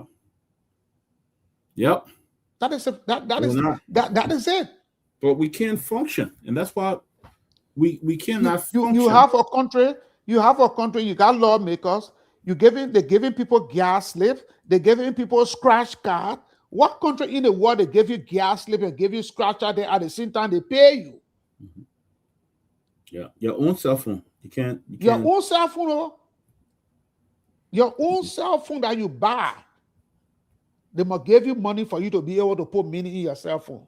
Really? Look, so Abu still in the line? I think he left. Abu left. But yeah, it's it. You know, we got nothing ourselves. So that's why other countries take advantage of us. Of course. We got nothing. Every day we beg it. The most simple thing we beg for it. Somebody asked me, well, then what does Liberia have? What you got? Everything we beg. Oh, I reach out to our international partner. We are reach out to our international partner. We are reach out to our international partner. Okay. Recently, what country took away the money? I think was it Norway or Denmark that took away? Sweden? Yeah, Sweden. They Sweden took away has all that decided money. to disengage from Liberia. Yeah, because they said in the past, even though they're going to divert the money to Ukraine, but they said in the past nothing have really been. They have really not showing any real accountability of some of the funds that they sent in there for projects. You know, so we have a problem. One, corruption have eaten our country, and people can't really trust us. No. The issue of the security, okay, guarantee investor want to go in there, but our laws are so weak. People go in our country, dupe investors, and you go there, you can't even win a case. Abu's own boss, he just called his own boss was involved in scandal with a Chinese man. Yep. And what happened to that case? The only thing he was incinerated. Yeah, of course he'll be incinerated. He's in power. But if somebody bring a case against a leading member of your government, that man should have been removed. To be honest, of course, he should have been removed. But yet, still, they dignifying him. They get, you know, so. And that's the thing that distinguishes a developed country from a developing country.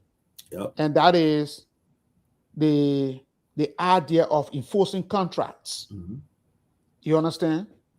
In the developed world, when you get into a contract with John Brown and you default on that contract, the government make sure that you do what? You pay for defaulting on that contract. Yep. In country like Liberia, when you get into a contract with somebody and the person defraud you, well, you are on your own. Mm-hmm. So there are no laws to protect investors. Yeah. And this is not only unique to the current administration. It is not unique to the current Unity Party administration. I remember during Ellen administration, there was a Chinese man that went to Liberia, and I understand that I think the NSA, he has some money, the NSA seized that money, that man ran behind his money, he never got that money today. And nobody knows what happened with that money. You understand? So this whole idea of not protecting investors is not only unique to the Unity Party government, and also another issue is that we have most of our people, you in government, they at the same time you're running a private business. How does that work? It happens all over. How does that work? You in government, then you're running a private business. Yeah. So obviously, your business is going to benefit from the government. You're going to use your influence for your business to benefit. Of course. Because you are in position of power. Yeah. And that's what a conflict of interest is. Yeah. And some people don't see that. Take, for example, you have Meta Steel. Meta Steel is only, I don't know whether that Meta Steel or the other iron ore company. Then you have a certain lawmaker, they're using I don't know how they got money to create their own company. They got trucks, then the truck hauling the iron ore for the company. Yeah. Yeah. But you certain lawmaker, then you got your private company doing business with a company that is doing business with the government. Mm-hmm. Then you say it is not a conflict of interest. But the man is the man is the manager of the port, and he has his own business going on. He has his own business running, and he cannot divorce himself from his business. No, they can't, because you know what? Some of the very people who should be taking decision against him have interest in those places. Yeah. So nothing can happen. Nothing can happen. And that's the culture that we find ourselves in. That's the culture, and yet I still want change. Yeah, and we want change. And I don't know, we can't even put laws on the book that, hey, look, when you are in public service, let's assume everybody goes to, some people honestly goes to public service to serve their people. Let's be honest. But some don't. Some go there to benefit what the public service can give them. But if you're a private business person and you decide to go to public service, the first thing you do here is, if you are given an opportunity to serve and you have your business, you divorce yourself from your business. How do you do that? You create a blind trust. Yeah. You create a blind trust. You say, look, this is a trust company. This trust company is going to manage my company. It's going to manage my business. I am not going to have any dealing with this company while I am in public service. The only thing you get is at the end of the year, whatever dividend you get from your investment, they give it to you. You don't participate in the day-to-day of what is being done in that company. That's how you do it. But the mere fact that, I don't care how people look at it, they can spin it any kind of way. The mere fact that you are in public service and you have a private company running concomitantly, there's public conflict of interest. I don't care how people spin it. There's serious conflict of interest, and people don't care about that. And it is sad. And as a result of that, the average Liberian who is trying, he has his little private business, trying to bring his business up, he's being trampled upon. Why? Because he does not have friends in high places to help him move his business forward. Nope. So it's going to be hard. It's going to be a challenge, but that's why Liberia is.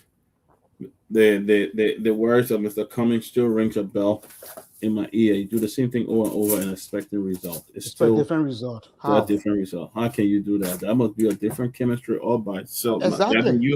You a mathematician and everything. You're a physicist. You know what that means. But it just shows how disgraceful and how far back we are. That's why we can't go in at this day and age. We don't even have this day and age. We don't even have a good police crime law, but yet and still we blame the police. Police. Or the police will investigate. Or the police doing nothing. Or the police not doing this. You don't even have a crime law. You don't have a crime law. Even take for example, why is it that when Liberians are sick, when their condition gets so critical, we'll fly them to Ghana. Now we're not going to Ghana now, but then we'll fly them to India. Right? But have Liberians ever looked at the success rate? You understand? What is the success rate? You take somebody from Liberia and go to Ghana. What is the success rate that they're going to get well? Have we ever calculated that? Because a lot of the time, the people that go, they don't come back. They go as human, go as living beings. They come back as what? They come back in casket. Because the sickness has progressed to a very high era. So why don't we, since we don't have the money, why don't we start practicing preventive health? You understand? Because we don't have the money. Why don't we start practicing preventive health? Well, we know that if you have this disease, because disease just don't progress. It starts gradually and it starts progressing until it reaches a point where it is irreversible. You understand? So if we're practicing preventive medicine, I think that will help to solve some of these problems. And besides that, we have good doctors in Liberia. We have good doctors, trained good doctors. I remember the former senator, former health minister, Dr. Kromah. Dr. Kromah. When I was in Liberia, there was a little boy in Kakata. I think that boy, he swallowed, and you know the $1 dollar? That little boy swallowed that $1 dollar and it was affecting his intestine. Yes. Peter Kromah performed a surgery on that boy. He didn't look, some kind of a technique he used and took out that dollar out of that boy's intestine. All right. There was a man, they called the guy Joe Willie. He had elephantiasis of the stocrum. Now, what is that? You know elephantiasis, right? Yeah. It affects your legs, right? Yeah. But the guy, what happened to him? It affected his balls. Wow. His balls. The guy ball. The guy sat down. You see the whole, the hell of a big thing like a ball. He couldn't move. He could hardly walk. And the thing, it used to itch, so he always sat by fire. Wow. Wow. This guy was in Bond County. That time I was at the Inquirer newspaper. So somebody tipped the Inquirer newspaper off. We sent a team of reporter, my man Gregory Stem, and I think Gregory and I think Jawik and we went on that beat. They took that guy picture. That was Taylor administration. They took that guy picture, and we ran the story, The Living Dead. The paper went like a hot cake. Former First Lady Joy Howard Taylor saw that story. She said, look, I will help this man. The guy was in the bush in Bond County. They went for him. They brought him to JFK. Peter Como, former health minister. They did an 8-hour surgery. Wow. On Joe Whaley. In Liberia. In Liberia. My friend, the late John Colley, was the inquirer because they wanted the inquirer reporters to be there. Those guys were in the operating room for 8 hours. Gregory Stem is a living witness. In fact, he took the pictures. He's now in Liberia. And that man, they did a successful operation. 1 year after we published, when he had elephantiasis of the stocrum, and then when the operation was done successfully, and 1 year after, we have the doctors. What we don't have the medication, we don't have the equipment. What we need to do is, why don't we improve our healthcare delivery system when we have all of these trained people, but they don't have the equipment to work with? I'm telling you. That's true. Look, let me tell you, there was a young man. In fact, the young man just went back home to Liberia yesterday with that severe tumor on his face. I came across that young man when somebody sent his picture to my Facebook page. And I didn't know what I was going to do. People sent it to me, and I just overlooked it for almost 6 months. They sent me the photo of that young man, Samuka Sharif, and I didn't know what to do. Finally, one day I was going through my phone, and I seen the same picture pop up again. I think, you know what? I'm going to see something. I called a friend in Massachusetts, and I shared with her. I think, what can we do to help this young boy? I don't know what to do. They keep sending it to me. And the lady saw the picture. She called me 3 in the morning and said, Henry, we're going to do something to help him. We're going to do it. All right. We brought that young man to the U.S., Jackson. We brought him to the U.S. He did the surgery. Went back to Liberia. When I went to Liberia, I met the doctor. In fact, we brought a doctor from Liberia as well. And when I went back home, I'll have my place show some of the pictures. When I went back home, I met the doctor at JFK. The doctor told me, say, I did the first surgery. The kid had 3 surgery. He said, I did the first surgery on this tumor. He had a recurring growth. It continued, something called aminoblastello.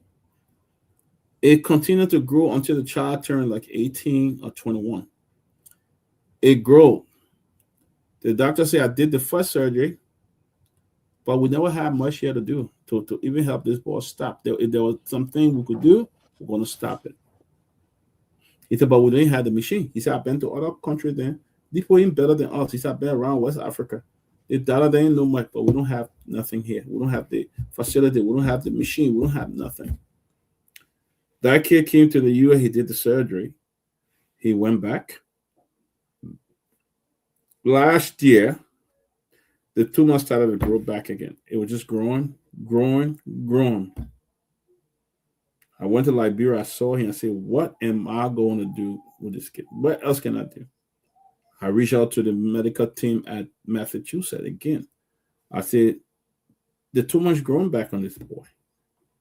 The doctor said, but we told you that it was going to grow. But we sent a special drugs to Liberia that the child needed to take the shot. And if he takes the shot or so, it will not grow again. But he didn't take the shot because when we sent to the parents did not do the shot. So they didn't take him for his shot. So the tumor grew. So I went to Liberia and saw this kid. I said, God, what am I going to do? But the doctor recommended Mercy Ship. We took this child to city, and they say I should contact Mercy Ship. I contacted Mercy Ship. Mercy Ship said, hey, we can do it again. Our patient for the year is finished. We're going to Sierra Leone, but we already got the patient we need. So I was planning now to send this young man to India. We're going to raise money to send him in India. We contacted the hospital in India. They said we're going to charge $25,000 to do the surgery. All right. Where do I get $25,000 from? Again, contacted my partners.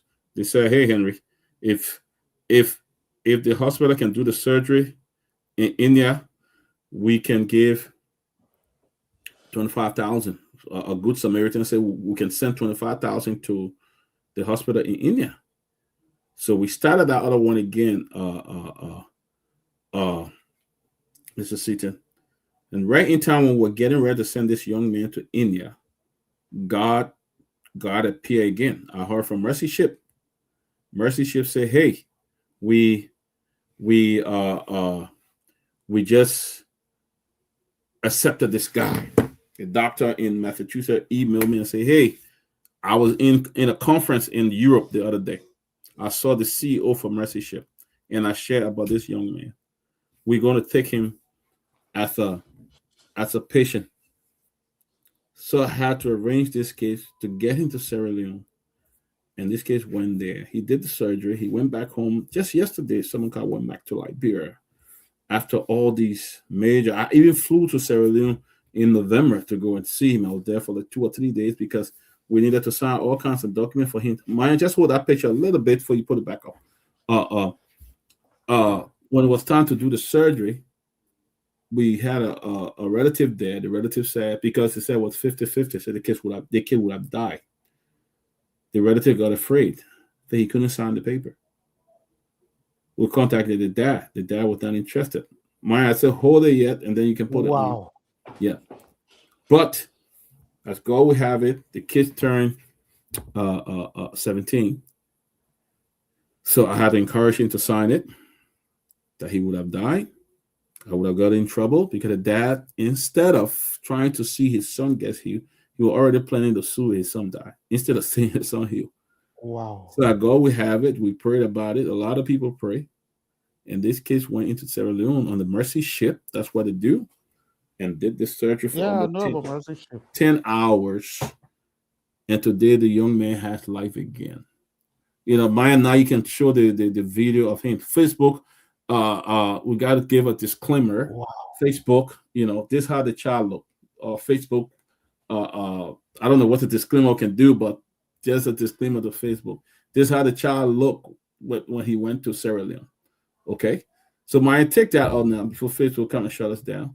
And put the other one up. This is he now in the black with the gray, and white t-shirt. He arrived in Monrovia yesterday. Yeah, man. You know, Thank you so much. It was a blessing, you know, and we just thank God for everybody who prayed for this young man. And, you know, to some of my partners who provided the opportunity to get him back. He had to go to Freetown like 3 or 4 times before the ship came to do the surgery. So, but what we're talking about now, we're going to take our leave, is the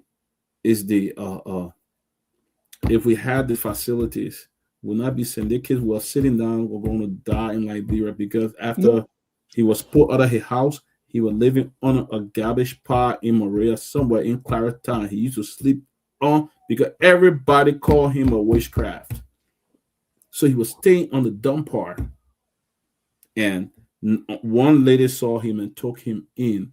And it was through that lady I went back to find him and we were to take him to Sierra Leone. Yeah, so, you know, if we had the facility in Liberia, these kids, the very first time it started, they would have been able to catch it and will not continue. And interestingly, I remember when the president, Joseph Nyeman Boakar, when he was vice president, and he was running the first time to be president, the Association of Liberian Journalists in the Americas, we had a meeting with him in a hotel in Washington, D.C. Yep. And he indicated, he said, look, I want Liberia to be a country where when my child is sick, I can send a child to the hospital in Liberia. I shouldn't send a child out of Liberia to go hospital. And I just hope that he's going to live by what he said then. Because between you and myself, we have the manpower, we have to train people. What we lack is the equipment. Yep. You have JFK. JFK is a major referral hospital. Yeah. You have the Jackson F. Doe Hospital. Yeah. These are two major hospitals in Liberia. You understand? I don't see why we can't improve our healthcare delivery system. Right. I remember when I was in school, we had people that used to come from, in fact, one guy taught me chemistry and biology when I was in high school, in Bidari Area High School, 1980-1981. This guy came from Sierra Leone and he came to medical school in Liberia. Yep. Yeah. You know, so, yep. So Jackson, we're wrapping up. Yeah, let's wrap up. You know, yeah, but it was a good show. It was good. We have to constantly talk about the issue that is affecting our country with the hope that, you know, we'll be able to find solutions. Yes, sir. Every one of us want Liberia to be better. Yeah. And, you know, because if Liberia is better, every one of us is going to benefit. Yeah, exactly. Not only a few people. So we just got to keep doing what we do, because that's the only way we can inform our people about what is happening in the country. So, but all right, guys. Jackson, have a good night, man. We'll catch up. All right, brother. All right, Myean, take over. Myean, take over, guys. Thank you for joining us. Everybody that joined us today, Friday.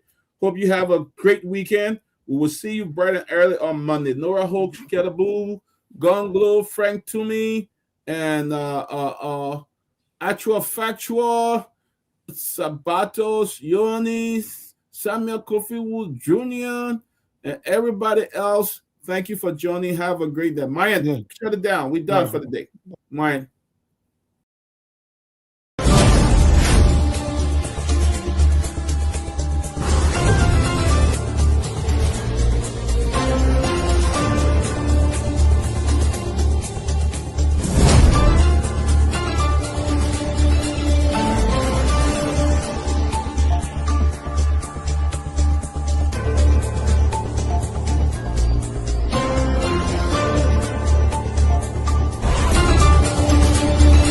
But listen to, did you hear the press conference of Seleke Kromah, the IG? He did say that this is a highly political case, did he not?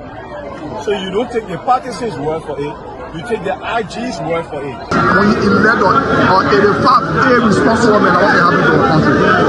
We elect on 85 irresponsible men to govern this country, not to be very irresponsible. Please place your left hand on the Bible being held by your wife, and you will kindly raise your right hand, sir, and repeat after me.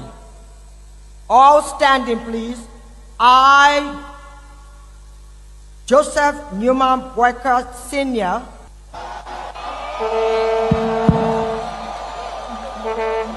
This is the Close Enough. We are coming to you live from No secret now that your friend and former boss will be a candidate in 2029. With all of that you experience, all of that you know, and everything that you see unfolding in the country now, will you support him? Will you be part of the process? Will you give him the support? Do you think he can be a better president? So why you want to bring political Benin in it now? Oh, but you political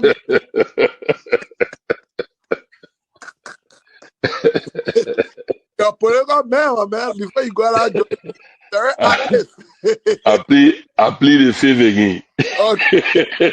When 2029 come and pass, then you finally leave. Mission is completed. Now, what the rules of engagement? When the war ended, the guy said, the captain, the commander said, mission complete. There winner out first. All men on board. So, this riot situation when it comes across, because many times you notice that Charles Taylor is the problem. He will be out of here in the twinkle of an eye. And I say, let well-meaning Liberians come home. If we respect this constitution, a government formed in Accra is a violation of Article 1 of the Constitution. Let them come home. Let that government be formed in Monrovia. On the broadcast administration, we want to give the government of Liberia an ultimatum of 72 hours to provide a living ballot of the chairman of the Student Unification Party, or else there will be a catastrophic pneumonia in the Republic of Liberia. To arrest the chairman of the Student Unification Party, only because the government feel intimidated about the Vanguard Party advocacies. The government got capital road, small road, big road, all kinds of the place. I think the reason Joseph Baga will not do much because the old man, the papa is suffering. The papa loves the country, but he can't make it. The criminal there around him, they sophisticated than him. They are sophisticated criminals, so they can't make it.